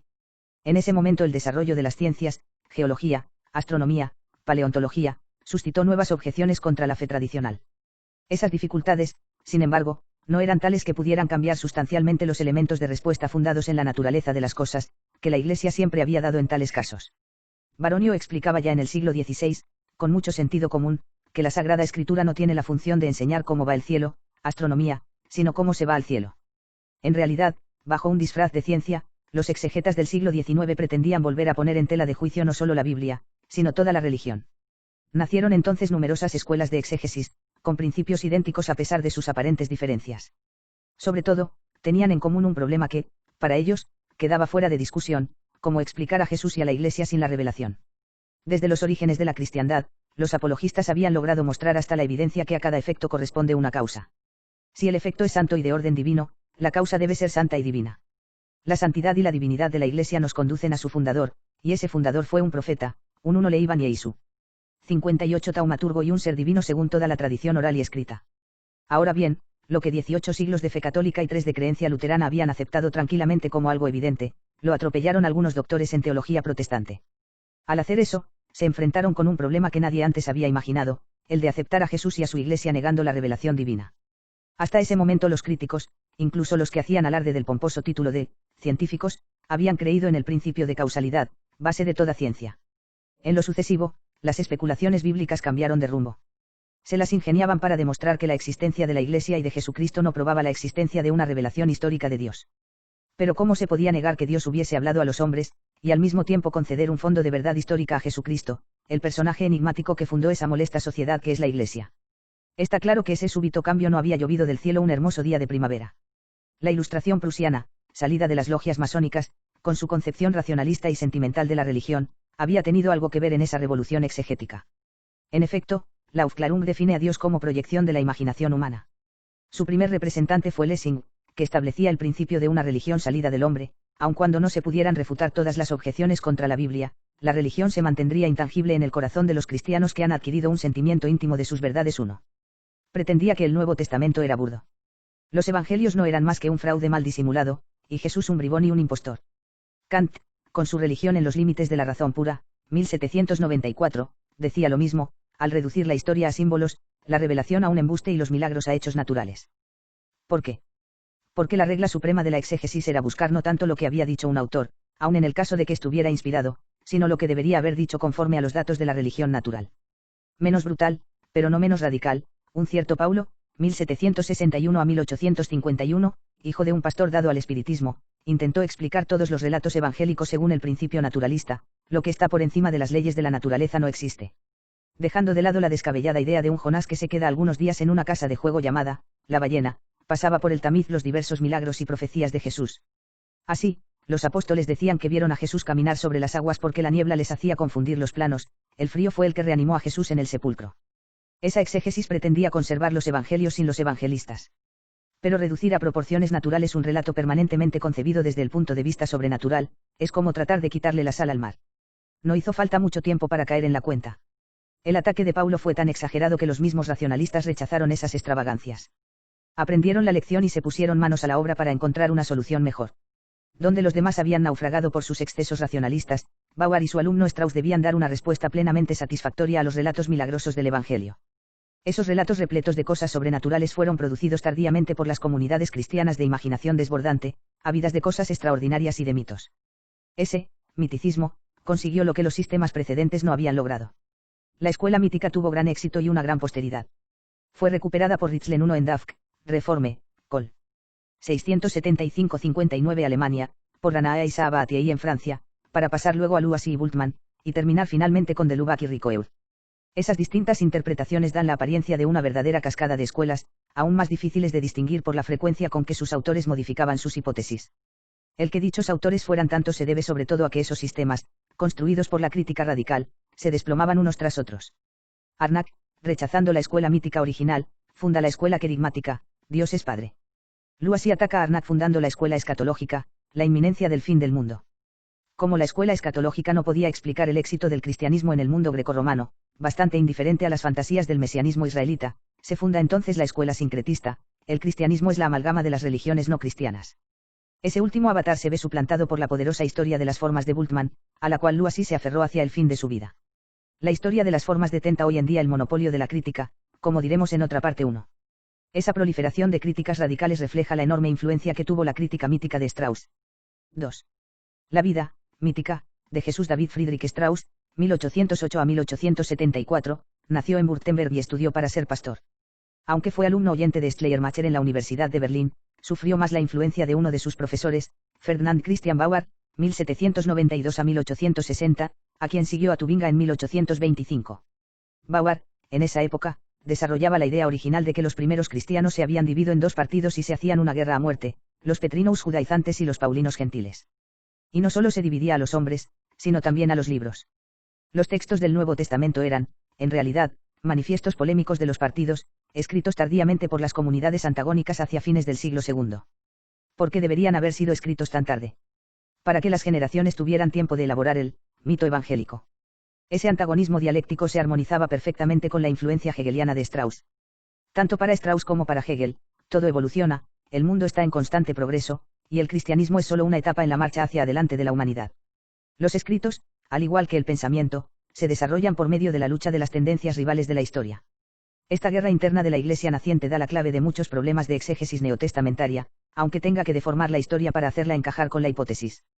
Muchas otras influencias contribuyeron en gran parte a la interpretación bíblica de Strauss. Se comenzaba a utilizar el método histórico para explicar cómo se habían formado las leyendas en torno a la fundación de Roma. Al mismo tiempo, los sabios modernos pretendían que el relato del Pentateuco, los 5 primeros libros de la Biblia, no encajaba con los descubrimientos arqueológicos. ¿Por qué no utilizar el mismo método histórico para poner a prueba la historia sagrada? Con semejante herramienta sería todo el Evangelio, y no solo algunas piedras, el que volaría en pedazos. Armado con ese instrumental metódico, Strauss, entonces joven profesor del Seminario Luterano de Tubinga, tenía apenas 27 años en 1835, emprendió la tarea de reescribir la vida de Jesús para explicar por qué los escritos de los 4 evangelistas eran sospechosos. Esa obra marca una fecha decisiva en la historia del racionalismo moderno. 1 ver capítulo 17. 60 después de los discursos sobre la religión de Schleiermacher, que hizo de los credos unos símbolos intercambiables. Ningún otro libro marcó tanto como este a la Iglesia luterana. Al hacer tabla rasa de la fe histórica, no solo trastornaba los credos de la Iglesia, sino que también suprimía toda la base del cristianismo, tanto en su conjunto como en sus detalles. Y es que todo el sistema del cristianismo debía vivir o desaparecer con la figura histórica de su fundador.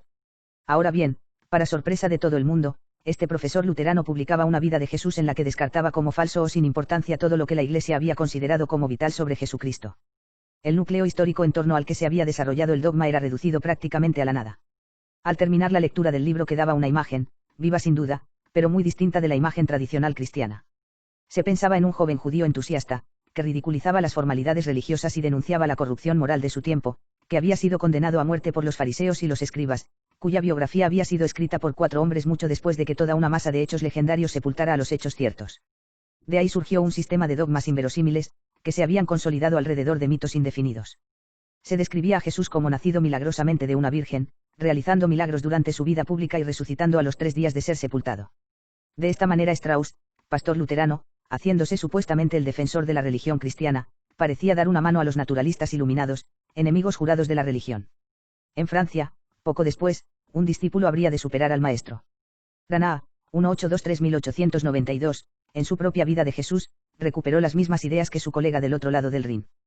Con él, el dulce soñador Galileo se convertía en el hombre incomparable a quien la conciencia universal había otorgado el título de Hijo de Dios, y eso con razón, pues había logrado que la religión diera un paso al que ningún otro pudo ni podrá compararse jamás. En una época en que el progreso de la ciencia ponía en duda tantos hechos supuestamente milagrosos, no se podían tomar en serio las narraciones evangélicas. Toda la cuestión consistía en saber cómo se habían constituido. Fue entonces cuando llegó Strauss para aportar nuevos argumentos al sistema racionalista. ¿Por qué los evangelios no son una historia fidedigna de la vida de Jesús? A esta pregunta, el siglo XVIII respondió con la noción de fraude, que estaba en la pluma de todos los críticos bíblicos, filosóficos. Pero, en el siglo XIX, esa explicación resultaba insuficiente. La solución a la pregunta de por qué se había hecho semejante deformación no residía en la voluntad de engañar, sino en la idea de mito entre los apóstoles. Aquellos hombres estaban sinceramente convencidos de la verdad de los hechos milagrosos, porque vivían en una atmósfera de espera del Mesías. El Oriente estaba repleto de Mesías. Privados de sentido crítico, su obsesión hizo que confundieran la llegada de aquel joven judío entusiasta con la realidad. Todo sirvió entonces para consolidar la figura mítica del Mesías esperado. Esa fue la razón de que se modificara el sentido original de los escritos del Antiguo Testamento, para convertirlos en profecías que anunciaban a Cristo. Por esta misma razón, los escritos apocalípticos anunciaban los sucesos por venir. Mitos idénticos se habían formado sobre los fundadores de otras religiones. Los evangelios, vistos de esta forma, de 1 ver capítulo 8. 2 Viernes de Jesús, col.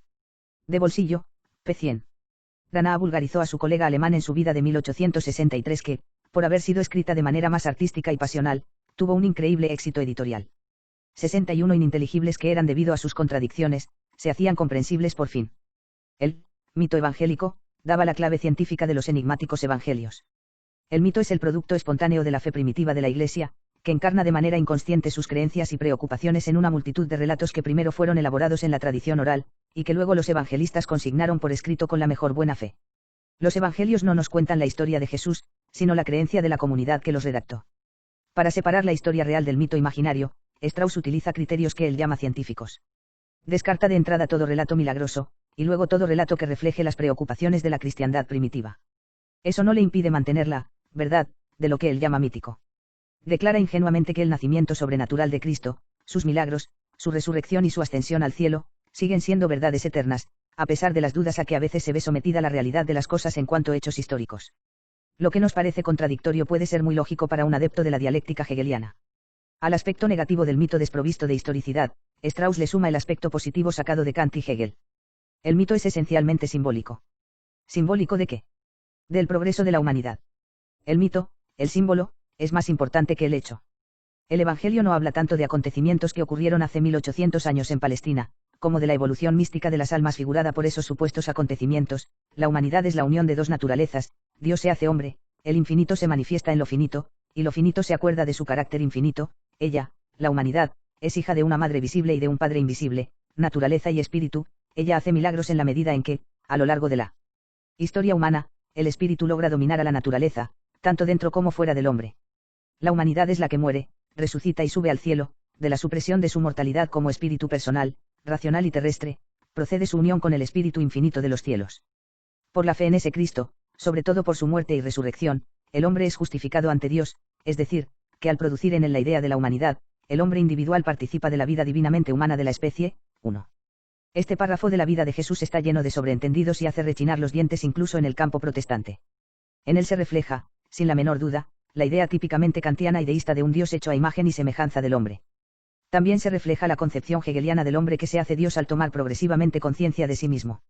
Es la misma concepción inmanentista, todo está en mí, y panteísta, todo es Dios, de los maniqueos, resucitada por la ilustración masónica y, hoy en día, por el New Age 2. 3. Los principios filosóficos de la exégesis crítica. Una cosa es examinar el aspecto externo de la exégesis de Strauss en su vida de Jesús, y otra es descubrir los principios subyacentes. Esos principios, que pretenden ser científicos y exegéticos, no lo son para nada. Son esencialmente filosóficos, pues están fundados en las hipótesis de trabajo que sostienen toda la filosofía moderna. Los enumeramos a continuación, según aparecen en Strauss, de los más conocidos a los más ocultos. 1. Strauss, Leiban y Eisu. 2. SICC. 141, en Stewart, Mahadharnism, pp 213 a 214. 2 Ver capítulo 15. 62 Ante todo tenemos el mito, esto es, el relato que tiene apariencia de historia sin serlo realmente. El principio del mito equivale a decir que la comunidad primitiva cubre con un velo la historia real. Al leer los evangelios se tiene la impresión de leer reportajes de testigos oculares o casi contemporáneos de los hechos. En realidad, nos dice Strauss, todo eso no es esencialmente más que mito, leyenda y ficción. Los evangelios son pura ilusión. Fueron desfigurados y luego transfigurados por las comunidades cristianas tardías por razones apologéticas y apostólicas. Strauss supone, de parte de quienes habían conocido y amado tanto a Jesucristo, una suprema indiferencia hacia las informaciones biográficas, y que en el siglo II se despertó de repente el interés por ellas. En realidad, el principio straussiano del mito no se sostiene, es un prejuicio sociológico gratuito denunciado por los mismos sociólogos. Además, el principio del mito supone que los evangelistas del siglo II se saltaron el octavo mandamiento, no mentir, haciendo pasar por testimonios oculares cosas legendarias y tardías. El verdadero mito es el evangelio mítico de Strauss, y no los relatos evangélicos. La que debe ser desmitificada es la vida, y no los evangelios. No es difícil descubrir de dónde sacó esa idea. El postulado straussiano que opone el mito a la historia se funda en la filosofía kantiana que distingue entre las apariencias visibles y la realidad incognoscible, entre el Cristo conocido de la fe y el Cristo desconocido de la historia. Ritz reconoce sus fuentes kantianas más claramente que su maestro Strauss, pero, ¿por qué queréis que él os diga quién es el Cristo en sí mismo, qué es la revelación en sí misma, qué es el milagro en sí mismo? Todo eso son juicios metafísicos, juicios de existencia de la cosa en sí incognoscible, son sein sur teile, y el alma religiosa no tiene nada que hacer con esos juicios. 1. Ante la tesis del mito evangélico de Strauss, podemos preguntarnos si se puede ser exegeta serio y kantiano al mismo tiempo. Un exegeta prendado de la filosofía kantiana, ¿cómo puede hacer verdadera exégesis cristiana, si es ignorantista y niega que se pueda conocer el hecho histórico? Un segundo principio acude en ayuda del primero, la redacción tardía de los evangelios. Ese retraso es necesario precisamente porque el mito requiere tiempo para construirse, deformando los hechos concretos. Las leyendas se tejen alrededor de los hechos en la imaginación de la gente mucho después de que sus héroes hayan muerto. Si estuviesen demasiado cerca de los hechos históricos, serían denunciados como falsos y perderían popularidad. Una vez más, estamos en presencia de un postulado gratuito, un péndulo en el aire. Según confesión del propio Strauss, todo su sistema mítico se vendría abajo si los evangelios hubieran sido escritos realmente por testigos oculares o por gente cercana a los acontecimientos. Ahora bien, es evidente que la elaboración tardía no se puede aplicar, por ejemplo, en el caso de la resurrección de Jesús, ya que 2 meses después San Pedro la predicó en Jerusalén ante 3.000 judíos. Está claro, por lo tanto, que el mito de la resurrección, inventado tardíamente, ha sido construido completamente por Strauss, no por los evangelistas. De hecho, Arnagh, uno de los más ilustres sucesores de Strauss en la crítica radical, tomó en consideración la datación antigua, ya que, según él, es indiscutible que los evangelios nos ponen en presencia de una tradición primitiva. En apoyo de Arnagh, el breve fragmento de San Marcos, 6, 52-53, encontrado en las grutas de Qumran, y clasificado como 7Q5, se comporta como un grano de arena en el engranaje de los evangelios míticos, ya que todos los expertos lo datan del año 50. 1 en Dafk, Reforme, Col. 678-63 En realidad, bajo todos esos prejuicios subyace una hipótesis de trabajo. Así como un tren puede ocultar a otro, una hipótesis de trabajo puede disimular a otra. Strauss adelanta el postulado sociológico y mítico para camuflar mejor el doble postulado racionalista y naturalista, que se enuncia muy sencillamente: todo lo que supera mi cabecita no puede existir, porque, por definición, yo lo puedo conocer todo, y todo lo que supera las fuerzas de la naturaleza no existe. Con semejantes hipótesis el milagro no puede existir, pero aun cuando los hechos milagrosos fueran deslumbrantes, son culpables de no concordar con la hipótesis, y entonces se los niega lisa y llanamente. A decir verdad, Strauss no niega explícitamente el milagro, pero hace algo mucho peor: conserva el nombre y lo vacía de su contenido. Para él, como para los demás exegetas, científicos, el milagro no es más que el nombre religioso de un hecho. Todo acontecimiento, por muy ordinario que sea, desde que se presta a la interpretación religiosa, es un milagro. Cuanto más religioso se es, más milagros se ven por todas partes. Para Strauss, todo es milagro, lo que equivale a decir que nada es milagro. Revelar el mecanismo secreto de un sistema basado por completo sobre un prejuicio filosófico racionalista es la mejor manera de refutarlo. Se niega a Dios y su revelación incluso antes de estudiar los hechos históricos y su valor. Descartemos los hechos, porque no tienen nada que ver con el tema, dice Strauss. Tanto para él como para todos los escritores que lo siguieron, la filosofía va en primer lugar, luego la historia, y al final la crítica interna y textual. Y puesto que la primera causa comunica su acción a las siguientes, es evidente que esa crítica no es una crítica cualquiera, sino que podemos calificarla con razón de agnóstica, inmanentista y evolucionista, y pensar por lo mismo que quien la sigue y acepta, profesa implícitamente sus errores y se opone a la doctrina católica. 1. Para desmitificar y destrausificar nuestras almas no hay nada mejor que leer lo que el mordaz San Ireneo escribía sobre los métodos empleados ya en el siglo II por los predecesores de Strauss, los gnósticos, deformar los textos e inventar nuevos, cercenar los pasajes de los evangelios o de las epístolas que no gustan, decir que es necesario captar el sentido profundo, ya que el sentido obvio es solo simbólico, fabricar nuevos textos, trabajar en las traducciones, diciendo que no fueron hechas correctamente, emplear un vocabulario pomposo y hermético, o pseudocientífico, ocultar la propia condición de hereje y hacerse pasar por cristiano, pretender que, al haber sido escrito el Evangelio a partir de una tradición oral, es necesario creer en lo que dicen los gnósticos antes que tomar el Evangelio al pie de la letra, pero, al mismo tiempo, rechazar la tradición de la Iglesia y de los apóstoles, afirmar que los apóstoles predicaron los Evangelios no en función de la verdad, sino en función de su auditorio, y, finalmente, afirmar cualquier cosa con autoridad, como si uno hubiera sido testigo de los hechos. 2. Un San Pío X, Pastendi, DZB 2100. 2 San Ireneo, contra los herejes, NMC. Ceruti Cendrier, Les Evangiles sont des reportages, pp 324 a 325. 64 Capítulo 8 La religión de la conciencia de Schleiermacher. La aparición del fenómeno kantiano modifica completamente el tablero intelectual. Kant es un hito. Los espíritus que piensan se dividen en prekantianos, por un lado, y en los que han recibido la iniciación y el bautismo filosófico de su crítica, por el otro. Esa división se hace sentir en Alemania durante todo el siglo XIX, donde se vive una encarnizada lucha entre los protestantes ortodoxos y los liberales iluminados. Estos últimos quedan prendados del nuevo movimiento cultural, el romanticismo, que exalta el culto al yo y el sentimiento en contra de la razón. Es curioso ver cómo, al mismo tiempo que el país se unifica en lo político, profundas oposiciones religiosas amenazan la esencia misma del protestantismo. Si Kant es la referencia obligada de la nueva filosofía, Strauss lo es para la exégesis liberal, ya que depende de él tanto como los idealistas dependen de Kant. Sin embargo, en materia de teología dogmática, otro personaje aparece en la escena protestante. Se convertirá en padre de una multitud, porque su influencia se hará sentir en los siglos XIX y XX protestantes. Si Lutero encarnaba la ruptura con la Iglesia católica, convirtiéndose así, en cierto modo, en el capellán del Renacimiento, Schleiermacher encarna la ruptura con el protestantismo luterano, para convertirse de hecho en el teólogo del romanticismo sentimental y en el precursor del modernismo. Cronológicamente, es Schleiermacher quien rompe el fuego con su simbolismo del dogma contra los conservadores. La exégesis liberal de Strauss, recuperada después por Arnac, da un paso más con la escritura mítica y mitológica. Ritz viene en tercer lugar. Será el organizador de la iglesia mística con que soñaba su maestro Schleiermacher, y la combinación de ambas influencias se propagará en Francia por medio de las obras de divulgación de Sabatier. Estos diversos autores, si bien tienen preocupaciones diferentes, se mantienen fieles a la gran corriente liberal del siglo XIX, según los mismos principios filosóficos y teológicos salidos de Kant y de Hegel. Después de un rápido resumen de la síntesis de Schleiermacher, veremos cómo concibe el dogma en su fundamento, en su desarrollo y en su término, la Iglesia. 1. El hombre y su doctrina. Las ideas radicales de Kant y de su sucesor Fichte fueron mal recibidas por el gran público, que veía en ellas la encarnación del espíritu revolucionario que acababa de trastornar a la Francia real. El pueblo, que sabe poco y se inquieta aún menos por las embrolladas investigaciones de los profesores, no tarda en condenar aquellas teorías que lo superan totalmente. En cambio, su interés aumenta cuando un orador o un periodista presentan esas mismas ideas de manera popular.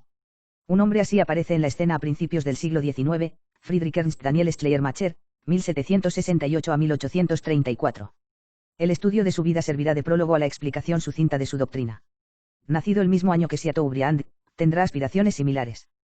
Así como el romántico francés iba a producir el genio del cristianismo, que hace la apología de la fe por el sentimiento y el corazón, Schleiermacher iba a escribir también su apología, pero irá mucho más lejos que el poeta. Su padre era un capellán militar calvinista que practicaba su ministerio sin creer en él. Habiendo recobrado la fe, se unió a la secta de los hermanos 65 moravos, mezcla de pietismo y moralismo, en la cual educó a su hijo. La secta mostraba cierta indiferencia por el dogma y orientaba las almas únicamente hacia el sentimiento de la salvación por Cristo y del amor por él, y eso despertaba resonancias profundas en aquel joven dotado de un temperamento interior y místico. Pero, hacia los 17 años, sofocado espiritualmente, atraviesa una crisis religiosa y entra en la Universidad de Halle, dividido entonces entre dos corrientes opuestas, la racionalista y la sobrenaturalista. Como joven estudiante de teología, Schleiermacher queda profundamente impresionado al leer la Crítica de la razón práctica, de Kant. En esa obra bebe a grandes tragos el disolvente agnóstico que disocia la religión de la razón, y que pone en duda los hechos históricos de la religión y el conocimiento realista en provecho de la conciencia. Esos principios kantianos tienen, para Schleiermacher, un tono profético, y constituyen el tema de sus prédicas. Empieza entonces a frecuentar los salones mundanos de Berlín, a los representantes del romanticismo, y se da a conocer a los grandes maestros de la época, Fichte y Hegel, Goethe y Schlegel. Para justificar su actitud, comienza a escribir en 1799 una apología de la religión para las personas del mundo, sobre la religión, discursos a las personas cultivadas entre sus detractores. Ha comprendido que, entre los espíritus frívolos y distinguidos que lo rodean, ni las grandes tesis metafísicas ni las severas exhortaciones morales logran tener ninguna influencia. Por eso funda la religión en el corazón como fuente de sentimientos. Desde entonces se constituye a sí mismo como capellán del romanticismo. Logra un gran éxito en 1806, en el momento de la huida de Prusia ante las tropas francesas de Napoleón. Su elocuencia se convierte en el aliento de sus compatriotas, y es promovido a predicador de la iglesia principal de Berlín, la Trinidad. De sus sermones saldrá su síntesis doctrinal en 1821, La fe cristiana 1. Muere después de celebrar la cena con toda su familia, diciendo: nunca fui esclavo de la letra, pero estrecho contra mi pecho esas palabras de la Escritura, que son el fundamento de mi fe. Estamos unidos y nos mantendremos unidos en la comunión y en el amor a nuestro Dios. 2. Esta confesión suprema muestra claramente el espíritu que anima su doctrina. ¿Cuál es la sede de la religión? Esa es la primera pregunta que Schleiermacher desea contestar para fundar su doctrina.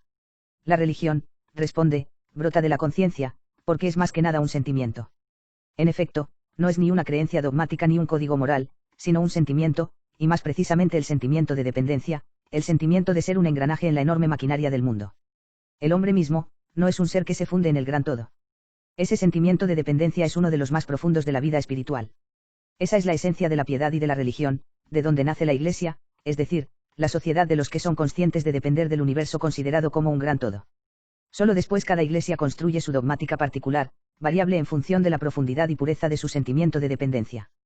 Por otro lado, toda religión recurre a la revelación.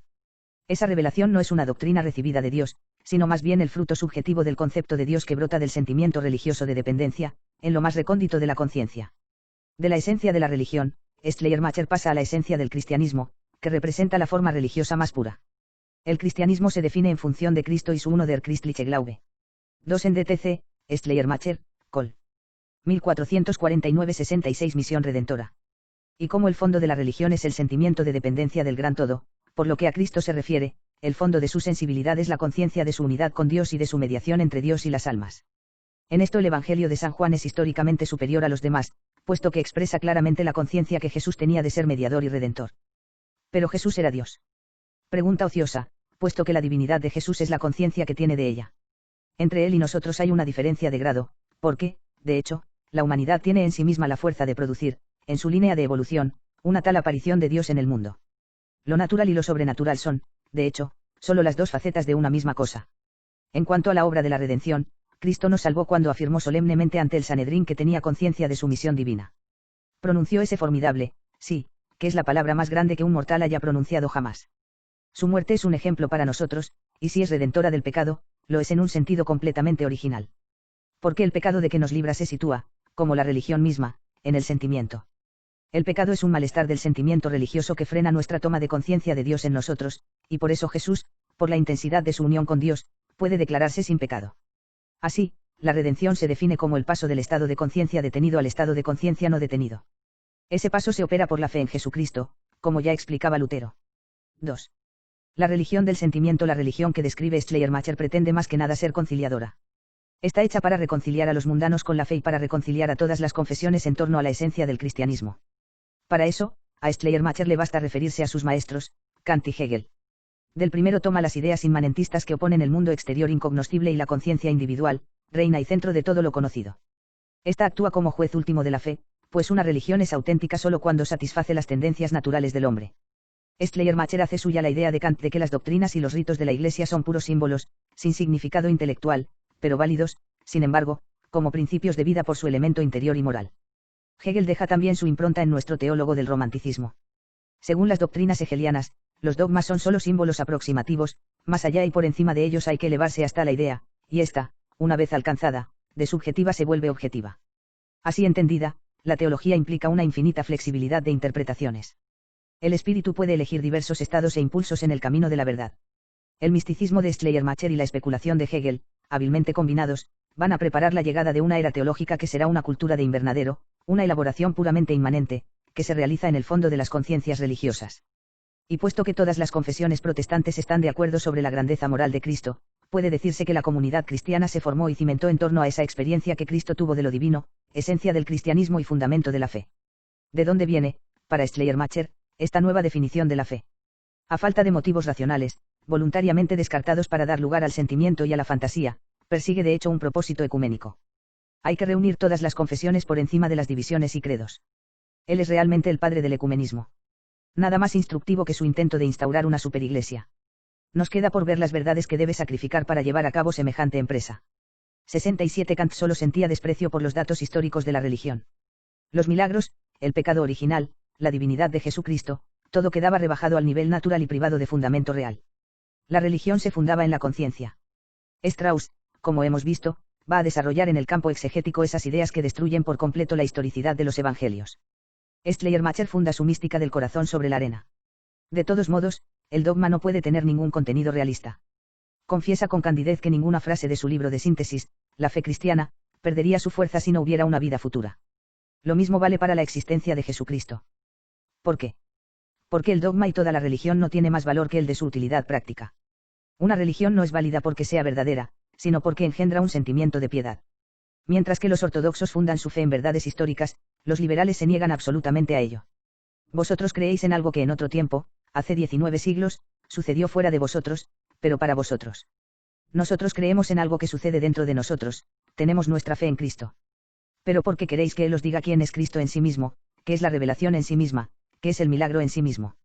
El alma religiosa no tiene nada que hacer con estos juicios. 1. Después de haber eliminado todo fundamento histórico, es fácil ver cómo nuestro apóstol de la religión del sentimiento entiende la revelación. Es el sentimiento de nuestra dependencia absoluta de Dios, un puro acto de conciencia. Es una experiencia emotiva y piadosa, Dios sensible al corazón. La Biblia misma no es más que una colección de experiencias religiosas privilegiadas, cuyo único interés es provocar las nuestras. Hasta ese momento, los protestantes invocaban la experiencia religiosa como una brújula que orientaba su fe. Lutero la usaba como un trampolín para dar el salto en la fe absurda. La experiencia religiosa servía para creer en Dios, pero no para crear completamente a Dios, a la revelación o a Jesucristo. En adelante, con Kant y Schleiermacher, esa experiencia personal reemplaza al hecho histórico de la revelación divina. El sentimiento vivido y experimentado produce el objeto mismo de la creencia, como el hígado segrega la bilis. La experiencia individual es al mismo tiempo revelación, fe, principio y fin de toda la religión. Toda revelación divina que no se realice en nosotros y que no se nos haga inmediata no existe para nosotros. Aquí no se puede eliminar el yo, porque sería eliminar al mismo tiempo la materia y cegar la fuente viva del conocimiento. 2. Ese es el meollo del modernismo, que el cardenal Mercier define exactamente como la religión que saca de lo más recóndito de sí misma el objeto y el motivo de su fe. Hegel no pudo resistirse a refutar ese sistema como se merecía, dirigiéndole a su contemporáneo una agudeza que habría de hacerse famosa: si la religión se funda solo en el sentimiento, no tiene otra determinación que el sentimiento de pura dependencia, y en ese caso el mejor cristiano sería el perro, pues lleva dentro de sí mismo en sumo grado y vive admirablemente este sentimiento. 3. ¿En qué se convierte Dios si se lo relega al fondo de la conciencia? Kant no había explicado qué era la conciencia. Schleiermacher saca provecho de esa omisión para asentar su teoría panteístico-religiosa. Para él, la religión es el sentimiento íntimo de la identidad del hombre con Dios. 1 Ritzel, en Dafk, Reforme, col. 678 a 679 2 a Abatiei, Esquisse de une filosofie de la Religion, pp 59 y 379, en Riviere, p 55 y Dafk, Immanence, col. 573 a 574 3 Hegel, en DTC, Schleiermacher, col. 1505-68, en efecto, la religión es la única que puede revelarnos a nosotros mismos lo que somos realmente en lo que es el ser verdadero uno. Buscar al infinito y al eterno en todo lo que existe y se mueve, en toda acción y pasión, unirse al infinito y al eterno por una especie de conciencia inmediata, poseerlo todo en Dios y a Dios en todo, eso es la religión. La religión es la unidad de todo nuestro ser y de todo el ser, indeciblemente sentida en lo más profundo de nosotros mismos. 2. Dios no es un fenómeno que pueda observarse fuera de sí, ni una verdad demostrable por razonamiento lógico. El que no lo siente en su corazón nunca lo encontrará fuera de sí mismo. Dios es percibido por medio de la emoción religiosa, y solo existe a través de ella. El Dios de Schleiermacher está por encima de las fórmulas dogmáticas más diversas. Es la indiferencia de los contrarios y no podría subsistir sin el mundo. Con semejante óptica panteísta y hegeliana, el hombre se salva a sí mismo al hacerse cada vez más consciente de Dios, siguiendo los pasos de Jesucristo, el único que ha logrado tener plena conciencia de Dios. El resultado de la religión del corazón, esa religión en que el hombre se hace Salvador y Dios a la vez, es que es absolutamente universal. Las creencias de la humanidad entera están unificadas, no por un elemento común, ni siquiera por un dogma común dentro de las religiones, sino por un impulso común detrás de ellas. El punto común es el solo sentimiento de adoración y de dependencia del hombre frente al poder invisible. Schleiermacher, el primer ecumenista convencido, puede desahogar su corazón cantando una oda a la alegría fraterna. La religión, concebida en su pureza original, es el vínculo indisoluble que une en cada alma todas sus tendencias espontáneas, que une a todas las almas entre sí, y a todas las almas con el universo. 3. El dogma, símbolo evolutivo. Ni que decir tiene que el concepto de dogma recibe un golpe mortal en la religión de la conciencia. El dogma, según Kant, debía ser contenido dentro de los límites de la razón pura. Schleiermacher es aún más expeditivo. Eliminando todo límite, vacía de contenido el dogma, como se vacían los odres viejos para llenarlos de vino nuevo. Los dogmas que conservamos son como ramas muertas adheridas al árbol vivo de la fe sentimental, y destinadas a desprenderse de él poco a poco. Al pelar la fruta se llega al hueso, y al deshacerse de los diferentes credos de las iglesias confesionales se ha de volver a descubrir la esencia del cristianismo. Bajo la letra de las fórmulas dogmáticas hay que recobrar el espíritu, el contenido religioso, la experiencia espiritual a la que invita. Todos los dogmas cristianos son juzgados en función de su valor para la vida espiritual. Son auténticos si inspiran la piedad, si dan calor al corazón. Jugando con los diferentes sentidos que se puede dar a la palabra símbolo, los protestantes modernistas pasan del símbolo de la fe, el credo, a la fe simbólica. El dogma es tan solo un símbolo. ¿Pero símbolo de qué? De nada en realidad, porque el dogma solo es la traducción intelectual, simbólica y aproximativa de nuestra experiencia religiosa de las realidades inaccesibles. Ahora bien, si el dogma no es más que una imagen simbólica más o menos acertada, será inútil recalcar que también probablemente sea este el origen de la famosa frase escrita por de Lubac y luego repetida por Juan Pablo II en su primera encíclica Redemptor Hominis: al revelar al Padre, y al ser revelado por él, Cristo, termina por revelar el hombre a sí mismo. Véase el capítulo 17 y los comentarios del cardenal Siri. 2 Weberdier y Lillan, pp 41 a 43, en Dafk, Inmanence, Col. 571 3 der Christliche Glaube, SICC. 4, en Stewart, Mahadarnisam, p. 204. 69 Quedar sometida a la ley de transformación propia de todas las manifestaciones de la vida y del pensamiento humano. El dogma no es una verdad exótica procedente de una patria sobrenatural. Al contrario, producido y desarrollado por y para el hombre, lejos de ser una barrera para su libertad, es su más clara expresión. Sobre una base tan precaria como la del sentimiento y la emoción individual, se llega a la destrucción pura y simple del dogma. En esto Ritschl va más lejos que todos sus predecesores. Basta ya de querellas teológicas. Como verdadera obra maestra de acomodación, su teología conserva las palabras tradicionales, lo cual permite que cada fiel se incline por el contenido religioso de su propia cosecha. Por ejemplo, según él, la revelación de Dios pasa a ser la convicción de una comunidad religiosa de la que resulta una misma formación de la conciencia en muchos hombres. Aunque no ofrece reparos para aceptar que Jesucristo es el Hijo de Dios, sus explicaciones enredadas son, no obstante, poco satisfactorias. Sí, es indudable que Jesucristo experimentó una relación religiosa con Dios, de un carácter totalmente nuevo. Las dos cualidades de Cristo, revelador consumado de Dios y prototipo público del dominio espiritual ejercido sobre el mundo, están contenidas en el predicado de la divinidad. Pero es posible que Cristo no fuese sencillamente más que un hombre. Yo no considero como simples hombres ni siquiera a mis propios enemigos, porque tienen cierta educación, cierto carácter moral. Pero ¿por qué queréis que Él os diga quién es Cristo en sí mismo? Creemos en algo que sucede dentro de nosotros, tenemos nuestra fe en Cristo. 1. No es difícil comprender el equívoco que se esconde tras esas palabras: la divinidad en Cristo, Gottheit in Christo, admitida unánimemente por todas las confesiones, en lugar de la divinidad de Cristo, Gottheit Christi. En la misma época, Arnack, un discípulo de Ritschl, enseñaba en la Universidad de Berlín que el molesto versículo del credo, nació de Santa María Virgen, era arcaico y no era necesario aceptarlo, pues en poco tiempo sería reemplazado por otro símbolo. Esas disensiones sobre el dogma enconaron las cosas a tal punto que se cuestionaba, tanto de un lado como del otro, si acaso había dos verdades, la verdad de la Iglesia luterana y la verdad de los profesores de universidad, la verdad de la fe y la de la historia. Este grave equívoco sobre el dogma tan solo podía engendrar el equívoco en la organización eclesiástica. 4. La Iglesia del equívoco de Ritschl. Después de haber destruido el sistema autoritario propio de la Iglesia católica, Lutero se comprometió a impedir el regreso de cualquier infalibilidad impuesta desde fuera. El protestantismo se vanagloria de haber trasladado la sede de la autoridad religiosa desde fuera hacia adentro, desde la Iglesia hacia la conciencia cristiana. Pero ese sustituto plantea problemas peliagudos. ¿Qué aspecto puede tener una Iglesia desprovista de toda autoridad? ¿Y si todo gira alrededor del individuo, en qué puede depender de una comunidad? Schleiermacher desea que cada uno escuche en su corazón el eco de la conciencia religiosa de la comunidad cristiana, pero a pesar de sus piadosos deseos de común armonía, el teólogo místico jamás llegó a nada. Arnack ve en la Iglesia un espíritu nutrido con el mismo alimento, el Evangelio, que debe ser fuente de armonía y no de división. Sin embargo, más radical aún que su predecesor, pretende someter la experiencia colectiva a la experiencia individual, y renuncia implícitamente a la noción de Iglesia. Invita con prudencia a quien se sirve de una Iglesia a usar de ella como si no usara. 1 Ritschl, en Dafk, Reforme, Col. 677-70. Para evitar la fragmentación de la Iglesia en otras tantas conciencias individuales, Ritschl, 1822 a 1889, aportará sus dotes de organizador. Juzgando que es difícil para el común de los mortales consultar en su propia conciencia la conciencia comunitaria prevista por Schleiermacher, va a lo más simple. Que cada uno se entregue a la acción del Espíritu, leyendo los libros sagrados para encontrar en ellos una experiencia de lo divino.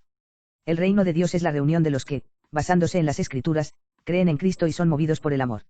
De esta manera, la sociedad religiosa presentará el aspecto, diverso pero armonioso, de una infinita diversidad de experiencias religiosas, satisfechas de sí mismas e infinitamente tolerantes con las demás. ¿Cuál puede ser el punto de unión en esta babel de experiencias carismáticas producidas por los más diversos espíritus? Es la letra muerta de las Escrituras, el credo vacío de todo contenido, la lengua de la Biblia, por equívoca que sea.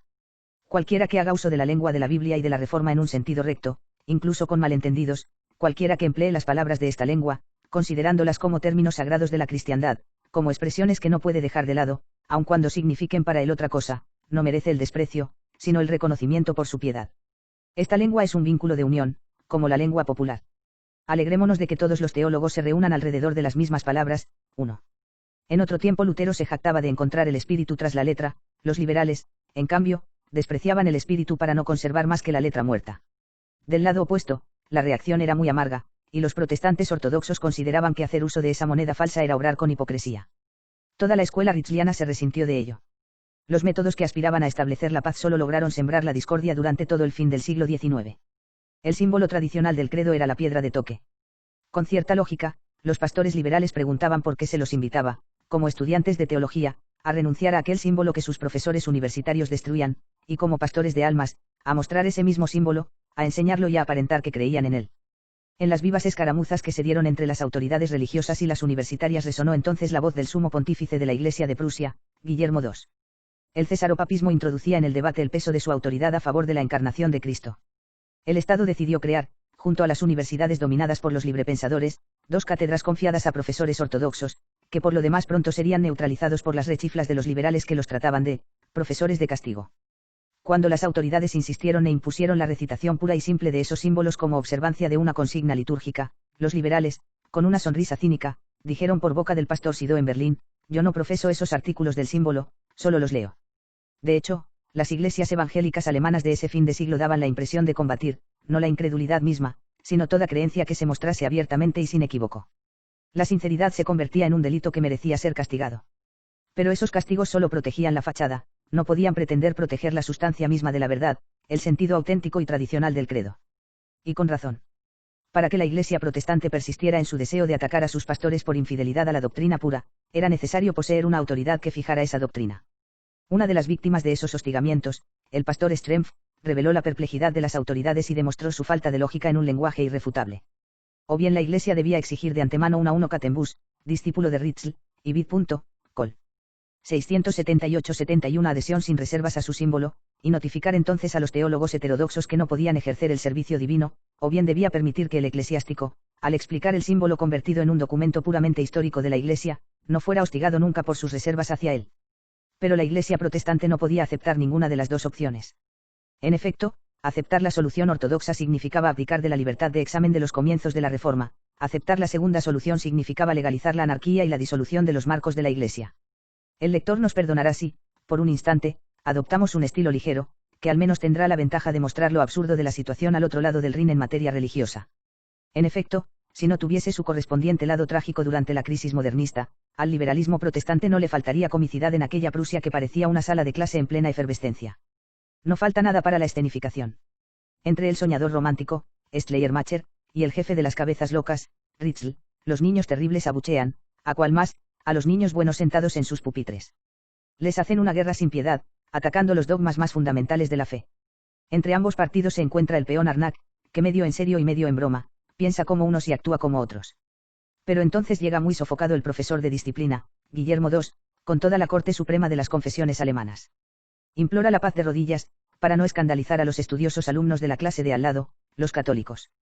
Así se disolvía el protestantismo en Alemania, en perfecta lógica con sus principios, transformándose en la organización del equívoco y en la iglesia de la duplicidad. El historiador Riviere termina su estudio del protestantismo liberal señalando que ofrece la imagen de lo que habría ocurrido en la iglesia si el modernismo se hubiese instalado en ella. 1. Para nosotros, que conocemos hoy en día el establecimiento de hecho de una iglesia católico-protestante liberada, ese diagnóstico está cargado de sentido. 1 Riviere, Le modernisme dans l'Église, p. 59.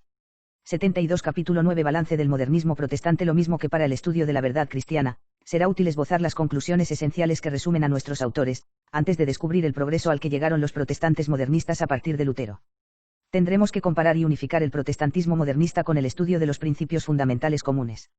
Así estaremos en condiciones de resolver la siguiente pregunta sobre la Reforma protestante, en relación al catolicismo: ¿fue una simple reforma de las ideas o una verdadera revolución cultural? 1. Resumen de los autores. La doctrina pesimista de Lutero nació de una experiencia íntima, aunque desnaturalizada. Hundiéndose en la desesperación de no poder evitar nunca el pecado, la única salida que encuentra para exonerarse de la culpa es afirmar que el hombre caído carece de libertad, haciendo a Dios responsable del mal. Sin embargo, esa solución atenta contra la santidad de Dios y destruye la moral cristiana. Pero lo peor es que Lutero asume esa postura por seguir su propio criterio antes que la postura de la sana razón y de la fe católica. Niega de entrada toda autoridad que no sea su conciencia autónoma. Lutero extiende esta inversión voluntarista e individualista a toda la doctrina católica, a la que pasa por el tamiz del libre examen. Todo hombre reformado es papa y forja su propia verdad. Del mismo modo, todo protestante, después de rechazar el magisterio de la Iglesia, se proclama sacerdote y profeta de la palabra de Dios. El dogma luterano hace que el hombre sea su propio salvador, y Dios se vuelve superfluo, sobre todo porque ese Dios es el calco del hombre caído de Lutero, cruel, injusto e impotente. El libre examen constituye toda la trama de la herejía doctrinal de Lutero, y es el que él proclama abiertamente para iniciar su reforma. Pero su sentido político pronto lo obliga a volver a la realidad, cuando comprende que la pura y simple aplicación del principio individualista sería la ruina de la sociedad. La religión que funda, el luteranismo con su Iglesia, su autoridad y sus dogmas hechos a medida, renuncia en realidad al libre examen, que es, sin embargo, la carta magna de toda la reforma. El luteranismo establece una semirevolución que se encuentra en una situación ambigua en relación con los principios impracticables de Lutero. Con Kant asistimos a la revolución copernicana en filosofía. En vez de que el espíritu sea dependiente de la realidad, es la realidad la que gira alrededor del espíritu humano. La filosofía se niega a buscar su alimento y su bien en la contemplación del universo, y se convierte en un ejercicio interior. La filosofía crítica kantiana hace profesión abierta de ignorantismo. Tras las apariencias se esconden las cosas y sus naturalezas. Pero existen realmente. Podemos llegar a conocerlas. Se mantienen en el orden del, puede ser. El espíritu no se hilde de sí mismo. La verdad es una reflexión interior sobre unas ideas emancipadas de los hechos de la experiencia. Es una visión miope que no ve más allá del yo, una filosofía subjetiva y egologista. De esta manera, la conciencia religiosa kantiana tiene más importancia que todos los hechos reales y los milagros históricos de Cristo. Esa misma conciencia permite preservar una imagen idealizada de Dios, divinidad abstracta que 73 no compromete a nada. En Kant, la fe es el don del corazón, y la religión es la obra de la conciencia individual. Hegel lleva el sistema idealista al extremo con su panteísmo evolucionista, en el que la conciencia humana, salida de la materia informe de la Tierra, se diviniza poco a poco. Es el aspecto evolutivo y revolucionista de la filosofía moderna. En los dos padres de la filosofía moderna observamos la fobia a toda autoridad exterior, natural o divina, que pueda dominar a la inteligencia humana. Strauss, entre los protestantes, ilustra el movimiento de la exégesis sin control, liberada ya de los tabúes realistas por la crítica kantiana. Los modernistas alemanes hacen esfuerzos titánicos para explicar la existencia de los efectos, Jesucristo y la Iglesia, al mismo tiempo que niegan la causa, la revelación divina. Después de varios intentos infructuosos, en especial el naturalismo kantiano y los demás racionalismos, Strauss descubre por fin una solución plenamente satisfactoria, el mito de la vida de Jesús. Satisfactoria, puesto que destruye eficazmente el fundamento histórico de los evangelios, lo que permite hacer tabla rasa de los sucesos sobrenaturales tales como los milagros y las profecías, y deja que la persona histórica de Cristo se pierda en leyendas nebulosas. Satisfactoria también, puesto que el mito tiene una dimensión eminentemente positiva a través del símbolo que evoca. En este caso el mito de Jesús, Hijo de Dios, taumaturgo y profeta, es simbólico del progreso de la humanidad. La vida de Jesús, en definitiva, se funda en hipótesis independientes de la exégesis científica, la mitificación de los evangelios por sus redactores, la redacción tardía de los evangelios, y el naturalismo que niega el misterio y el milagro.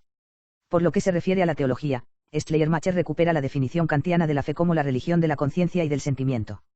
Después de rechazar los hechos históricos relativos a la revelación divina, funda toda la religión en la experiencia personal e íntima de Dios, al que se siente dentro de la conciencia. Por lo demás, esa conciencia tiene dificultades para distinguir al hombre de ese Dios que aparece en lo más profundo de sí misma. Sobre esa base egologista y panteísta, el autor hace un primer intento de ecumenismo. Trata de amalgamar las distintas confesiones por el solo hecho de que manifiestan un impulso sincero del hombre hacia Dios. Según esa perspectiva de la conciencia, los dogmas del credo se reducen a verdades prácticas y descartables, a símbolos equívocos que deben evolucionar en función de nuestras experiencias religiosas. El sucesor de Schleiermacher, Ritschl, establecerá la Iglesia del equívoco sin otro punto de apoyo que la letra del credo, abierta a las interpretaciones más contradictorias y emancipada de toda autoridad y de toda doctrina. 2. La discrepancia entre Lutero y los protestantes modernistas. Hemos señalado más arriba que Lutero es el padre del modernismo protestante, puesto que suministra a sus sucesores los nuevos principios en materia de dogma. Sin embargo, durante su vida, él mismo nunca los puso en práctica estrictamente. De este modo, hay un abismo enorme entre Lutero y el luteranismo, entre los principios que se encuentran en el origen de toda la reforma y el establecimiento de una iglesia que está en el lado opuesto de los principios reformistas. De la misma manera, veremos abrirse un abismo entre las ideas de Lutero y las de sus sucesores más avanzados, los protestantes modernistas de los siglos XVIII y XIX, denominados liberales. Lutero, siguiendo sus tendencias naturales, se guió ante todo por su propia voluntad y sus sentimientos, en detrimento de la inteligencia y de la verdad. Su doctrina no era más 74 que la exposición del drama personal que vivió en carne propia y en su experiencia íntima. Para él, el itinerario del hombre reformado pasa de la moral a la doctrina, para invalidar luego la revelación y la razón. Para los protestantes modernistas, el itinerario se invierte. La filosofía es la primera en verse afectada, y es ella la que inyectará luego el fermento de crítica escéptica en las demás disciplinas, la revelación, el dogma y la moral. Kant establece como derecho y principio universal lo que Lutero había vivido de hecho y en su vida íntima. Kant asienta como principio especulativo que la inteligencia ignora el ser y que la verdad es independiente de la realidad. En materia de exégesis, también existen discrepancias entre Lutero y Strauss. Strauss niega los milagros y la misma posibilidad del milagro, que el heresiarca admite en líneas generales. Niega también el hecho histórico de la revelación, que Lutero siempre defendió, aunque se permitió agregarle algo de su propia cosecha. En efecto, Strauss explica los evangelios y la persona de Jesucristo diciendo que son puras leyendas, mitos, inventados por la comunidad primitiva para simbolizar al hombre que se convierte en Dios al tomar conciencia de su divinidad íntima. Asimismo, en lo referente al dogma, Schleiermacher va más lejos que su maestro. Mientras que, para Lutero, la conciencia y el sentimiento son el único motivo de la fe, para el discípulo, la conciencia no solo motiva la fe sino que produce su objeto. En efecto, para el protestante romántico, la experiencia íntima de Dios en el seno de la conciencia crea directamente la revelación y sirve de fundamento a la fe y a la religión. Para él, además, el hombre se identifica de tal manera con su fe y su objeto de fe, que adopta el panteísmo puro y simple. Por último, Lutero quería salvar el espíritu de Jesucristo al suprimir la letra del fariseísmo romano, con Schleiermacher, en cambio, el dogma preserva la letra muerta del credo desprovista de espíritu y carente de sentido. 3. La identidad de los principios modernistas fundamentales. Lutero no es, pues, equiparable del todo con sus sucesores liberales. Pero, a pesar de las diferencias menores antes mencionadas, para quien considere las cosas con un poco de atención, hay una profunda comunión de pensamiento entre Lutero y sus sucesores más radicales.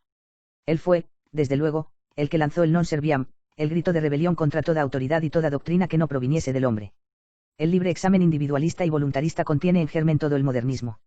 El gusano ya está en la fruta protestante, y producirá la corrupción doctrinal y moral de la religión según Kant y Schleiermacher. Lutero, que sacudió el yugo de toda autoridad, que reivindicó los derechos de la conciencia individual y de la fe en el fondo del corazón, como podrá negarse a reconocer, en la religión de la conciencia de Kant y Schleiermacher, el espíritu de su espíritu. Lutero, aunque no fuese un modernista de pies a cabeza, merece con razón el nombre de padre del modernismo. Sus hijos tienen a quien parecerse, y se jactan de este parentesco. Sin embargo, aunque Lutero haya sembrado la semilla, tenemos que mondar el fruto maduro para comprender lo que le proporciona su cohesión y su identidad. Dos ejes fundamentales reúnen a todos estos maestros protestantes, uno negativo, con la crítica pura, y otro positivo, con la conciencia individual. La crítica luterana del libre examen produce sus venenosos frutos por todos lados. Da nacimiento a la crítica kantiana de la razón en filosofía, a la crítica de los evangelios de Strauss y a la crítica dogmática de Schleiermacher. Actúa como un ácido, al instalar el escepticismo universal. Hace tabla rasa 75 de todo, al suprimir el ser de las cosas, al relegar el ser al nivel del, puede ser, al tachar de leyendas a los hechos históricos de los milagros y profecías, al confundir el objeto de fe con el creyente y a Dios con el hombre. Schleiermacher, cuando lee la crítica de la razón pura de Kant, bebe a grandes tragos el disolvente agnóstico que disocia la religión de la razón, que pone en duda los hechos históricos de la religión y el conocimiento realista en provecho de la conciencia. Confiesa ingenuamente que ni una frase de su libro de síntesis, La fe cristiana, perdería su valor si no hubiera vida futura. Lo mismo hay que decir respecto de la existencia de Jesucristo. Su discípulo Ritz les explicitó, pero ¿por qué queréis que él os diga quién es Cristo en sí mismo, qué es la revelación en sí misma, qué es el milagro en sí mismo? El alma religiosa no tiene nada que hacer con estos juicios. 1. Esta crítica, no es visceralmente ignorantista. Pues destruye radicalmente el pensamiento humano al despojarlo de su objeto, la evidencia de la verdad de las cosas. En un segundo tiempo, la conciencia ecologista pone manos a la obra para restaurar las cosas que ha eliminado, pero sometiéndolas a su medida subjetiva e individual. Así, la conciencia protestante, ya sea luterana, kantiana, straussiana o schleiermacheriana, inventa en diversos grados la realidad, la fe, la revelación y al mismo Dios. Así habla Schleiermacher: buscar al infinito y al eterno en todo lo que existe y se mueve, en toda acción y toda pasión, unirse al infinito y a lo eterno por una especie de conciencia inmediata, poseerlo todo en Dios y a Dios en todo, eso es la religión. La religión es la unidad de todo nuestro ser y de todo el ser, indeciblemente sentida en lo más profundo de nosotros mismos. 2. Lo mismo sucede con Strauss y su mito. El mito es el producto espontáneo de la fe primitiva de la Iglesia, que encarna inconscientemente sus creencias y preocupaciones en una gran cantidad de relatos, que primero fueron elaborados en la tradición oral, y luego consignados de buena fe por los evangelistas.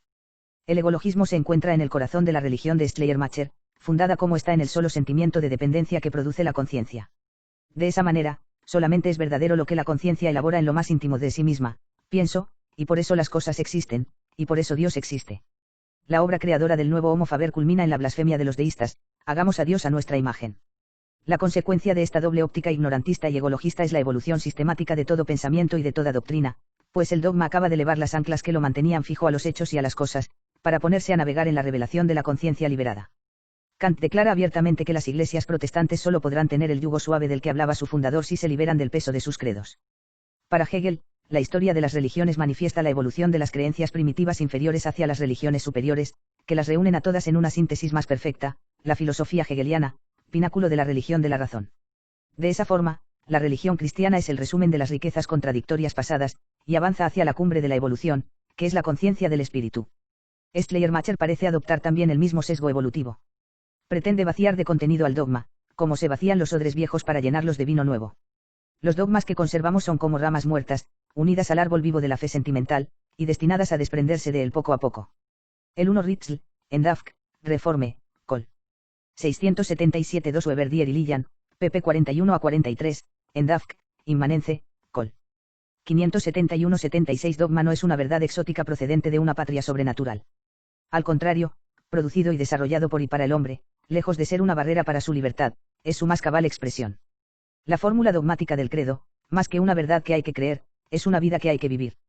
Es una imagen aproximativa y el símbolo de un universo totalmente desconocido, y, como toda imagen y símbolo, se vuelve falso cuando no produce la simbiosis de la conciencia con la experiencia divina en sí mismo. De estas consideraciones resulta que Kant, Strauss y Schleiermacher proponen un dogma de geometría variable, adaptado a los estados de alma de cada uno, incapaz de afirmar nada cierto y definitivo sobre el más allá. En lugar de la plenitud de verdad y de ser, la teología se transforma en el colmo de la confusión. La pluralidad de las fórmulas, a pesar de su contradicción interna, se presenta como un signo de riqueza y de piedad profunda. Credo que absurdum, creo porque es absurdo. Esta es, a lo que parece, la última palabra de la religión del libre examen, que lleva, se quiera o no, la firma de Lutero. 4. Evolución o revolución. Para concluir nuestro estudio del modernismo protestante, nos falta sobre todo confrontarlo con los fundamentos de la cultura cristiana, solo después podremos elaborar por fin un primer intento de definición del modernismo. Al igual que hemos hecho con el cristianismo auténtico, vamos a dividir nuestro tema comparando los principios de unidad, y luego las consecuencias que se desprenden de ellos en materia de verdad y de unidad. Puede haber algún punto común en los principios fundamentales que gobiernan el conjunto de la teología católica y de la teología modernista protestante. Hay comunión de ideas, o divorcio en los puntos esenciales. Desde una perspectiva realista, lo que nos lleva a creer es la fidelidad a lo que es. Vemos que debemos creer por motivos racionales y fundados en los hechos y en las cosas. Desde una perspectiva egologista, en cambio, los hechos no tienen nada que ver con la religión. Para Lutero, la voluntad es el principio de toda su fe: así lo quiero, así lo ordeno, que la voluntad sirva de razón. No profesa Kant el libre examen cuando dice que ha destruido la razón para dar paso a la fe, cuando afirma que el único Dios que conocemos es el Dios dentro de nosotros. Strauss sigue la línea de sus maestros cuando, al quitar todo fundamento histórico a la fe cristiana, califica de mítica la persona y los actos de Cristo en los relatos evangélicos. Con Schleiermacher ocurre lo mismo, puesto que la religión se hilde la conciencia y se define como el sentimiento de dependencia al universo, considerado como un gran todo. La realidad tiene tan poco ascendiente en su teología que, según él, esta última no perdería nada de su fuerza aunque no hubiese vida futura. Ahora bien, esta postura es revolucionaria, ni más ni menos. Es, como Kant la describe perfectamente, la revolución copernicana. Del objeto real concreto, el centro de gravedad del conocimiento pasa al sujeto pensante en abstracto, sin contacto con lo único que podría darle forma. En lo sucesivo, el hombre pensante navega a merced de sus sueños, más reales e importantes que la realidad misma. El kantiano es el precursor de la realidad virtual. Pretende cortar las ataduras con el mundo concreto y construir su propio mundo por medio de un acto de voluntad que desafía a la creación y a su autor. Las consecuencias en materia de verdad en general, y de religión en particular, son evidentes. Cada uno fabrica su verdad según su conveniencia, y cada uno es libre de juzgar y creer lo que quiera, puesto que la verdad y la fe son productos de la voluntad y del capricho del hombre. 77. La verdad, en el terreno católico, es la conformidad del pensamiento con la realidad. La verdad, según una perspectiva de la conciencia, se vuelve prisionera de sus ideas. Lutero condena a la Sorbona por haber definido que si algo es verdad, lo es tanto para la filosofía como para la teología. De hecho, condena a la misma razón como directamente contraria a la fe. Su libre examen hace que la verdad dependa de la libertad humana antes que de los hechos que se imponen a nosotros. Del mismo modo, Kant aboga por la verdad emancipada de la realidad, al definirla como la simple coherencia de las ideas. En realidad, va más lejos y admite la posibilidad de la contradicción. Strauss, contra toda verosimilitud, sostiene la verdad de lo que califica como mítico. Proclama abiertamente que el nacimiento sobrenatural de Cristo, sus milagros, su resurrección y su ascensión a los cielos, siguen siendo verdades eternas, por más que la realidad de las cosas en cuanto a hechos históricos se vea sometida a dudas. Schleiermacher es el que aplica este principio de la manera más general. Para él, la única verdad que existe es de orden místico y sentimental. Dios no es una verdad demostrable por razonamiento lógico, solo se lo percibe y existe a través de la emoción religiosa. Esto era exactamente lo que pensaba Kant, para quien Dios no era más que una quimera, incapaz de enviar a nadie al cielo o al infierno. Desde un punto de vista realista, la verdad siempre es concreta y particular y, por consiguiente, exclusiva y absoluta en sí misma. ¿En qué se convierte la verdad en la perspectiva egologista?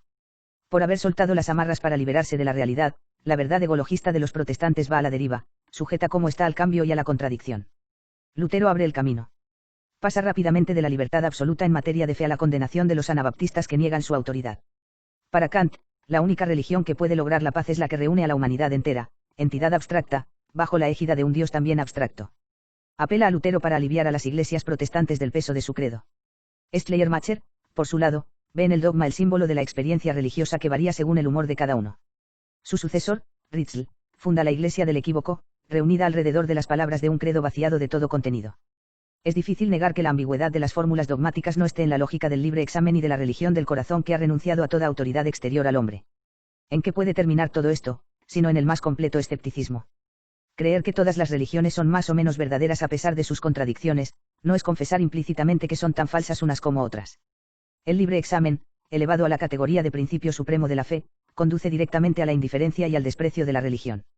Otra consecuencia se refiere a la cuestión ecuménica. También ahí es innegable la discrepancia entre la cultura católica y la protestante.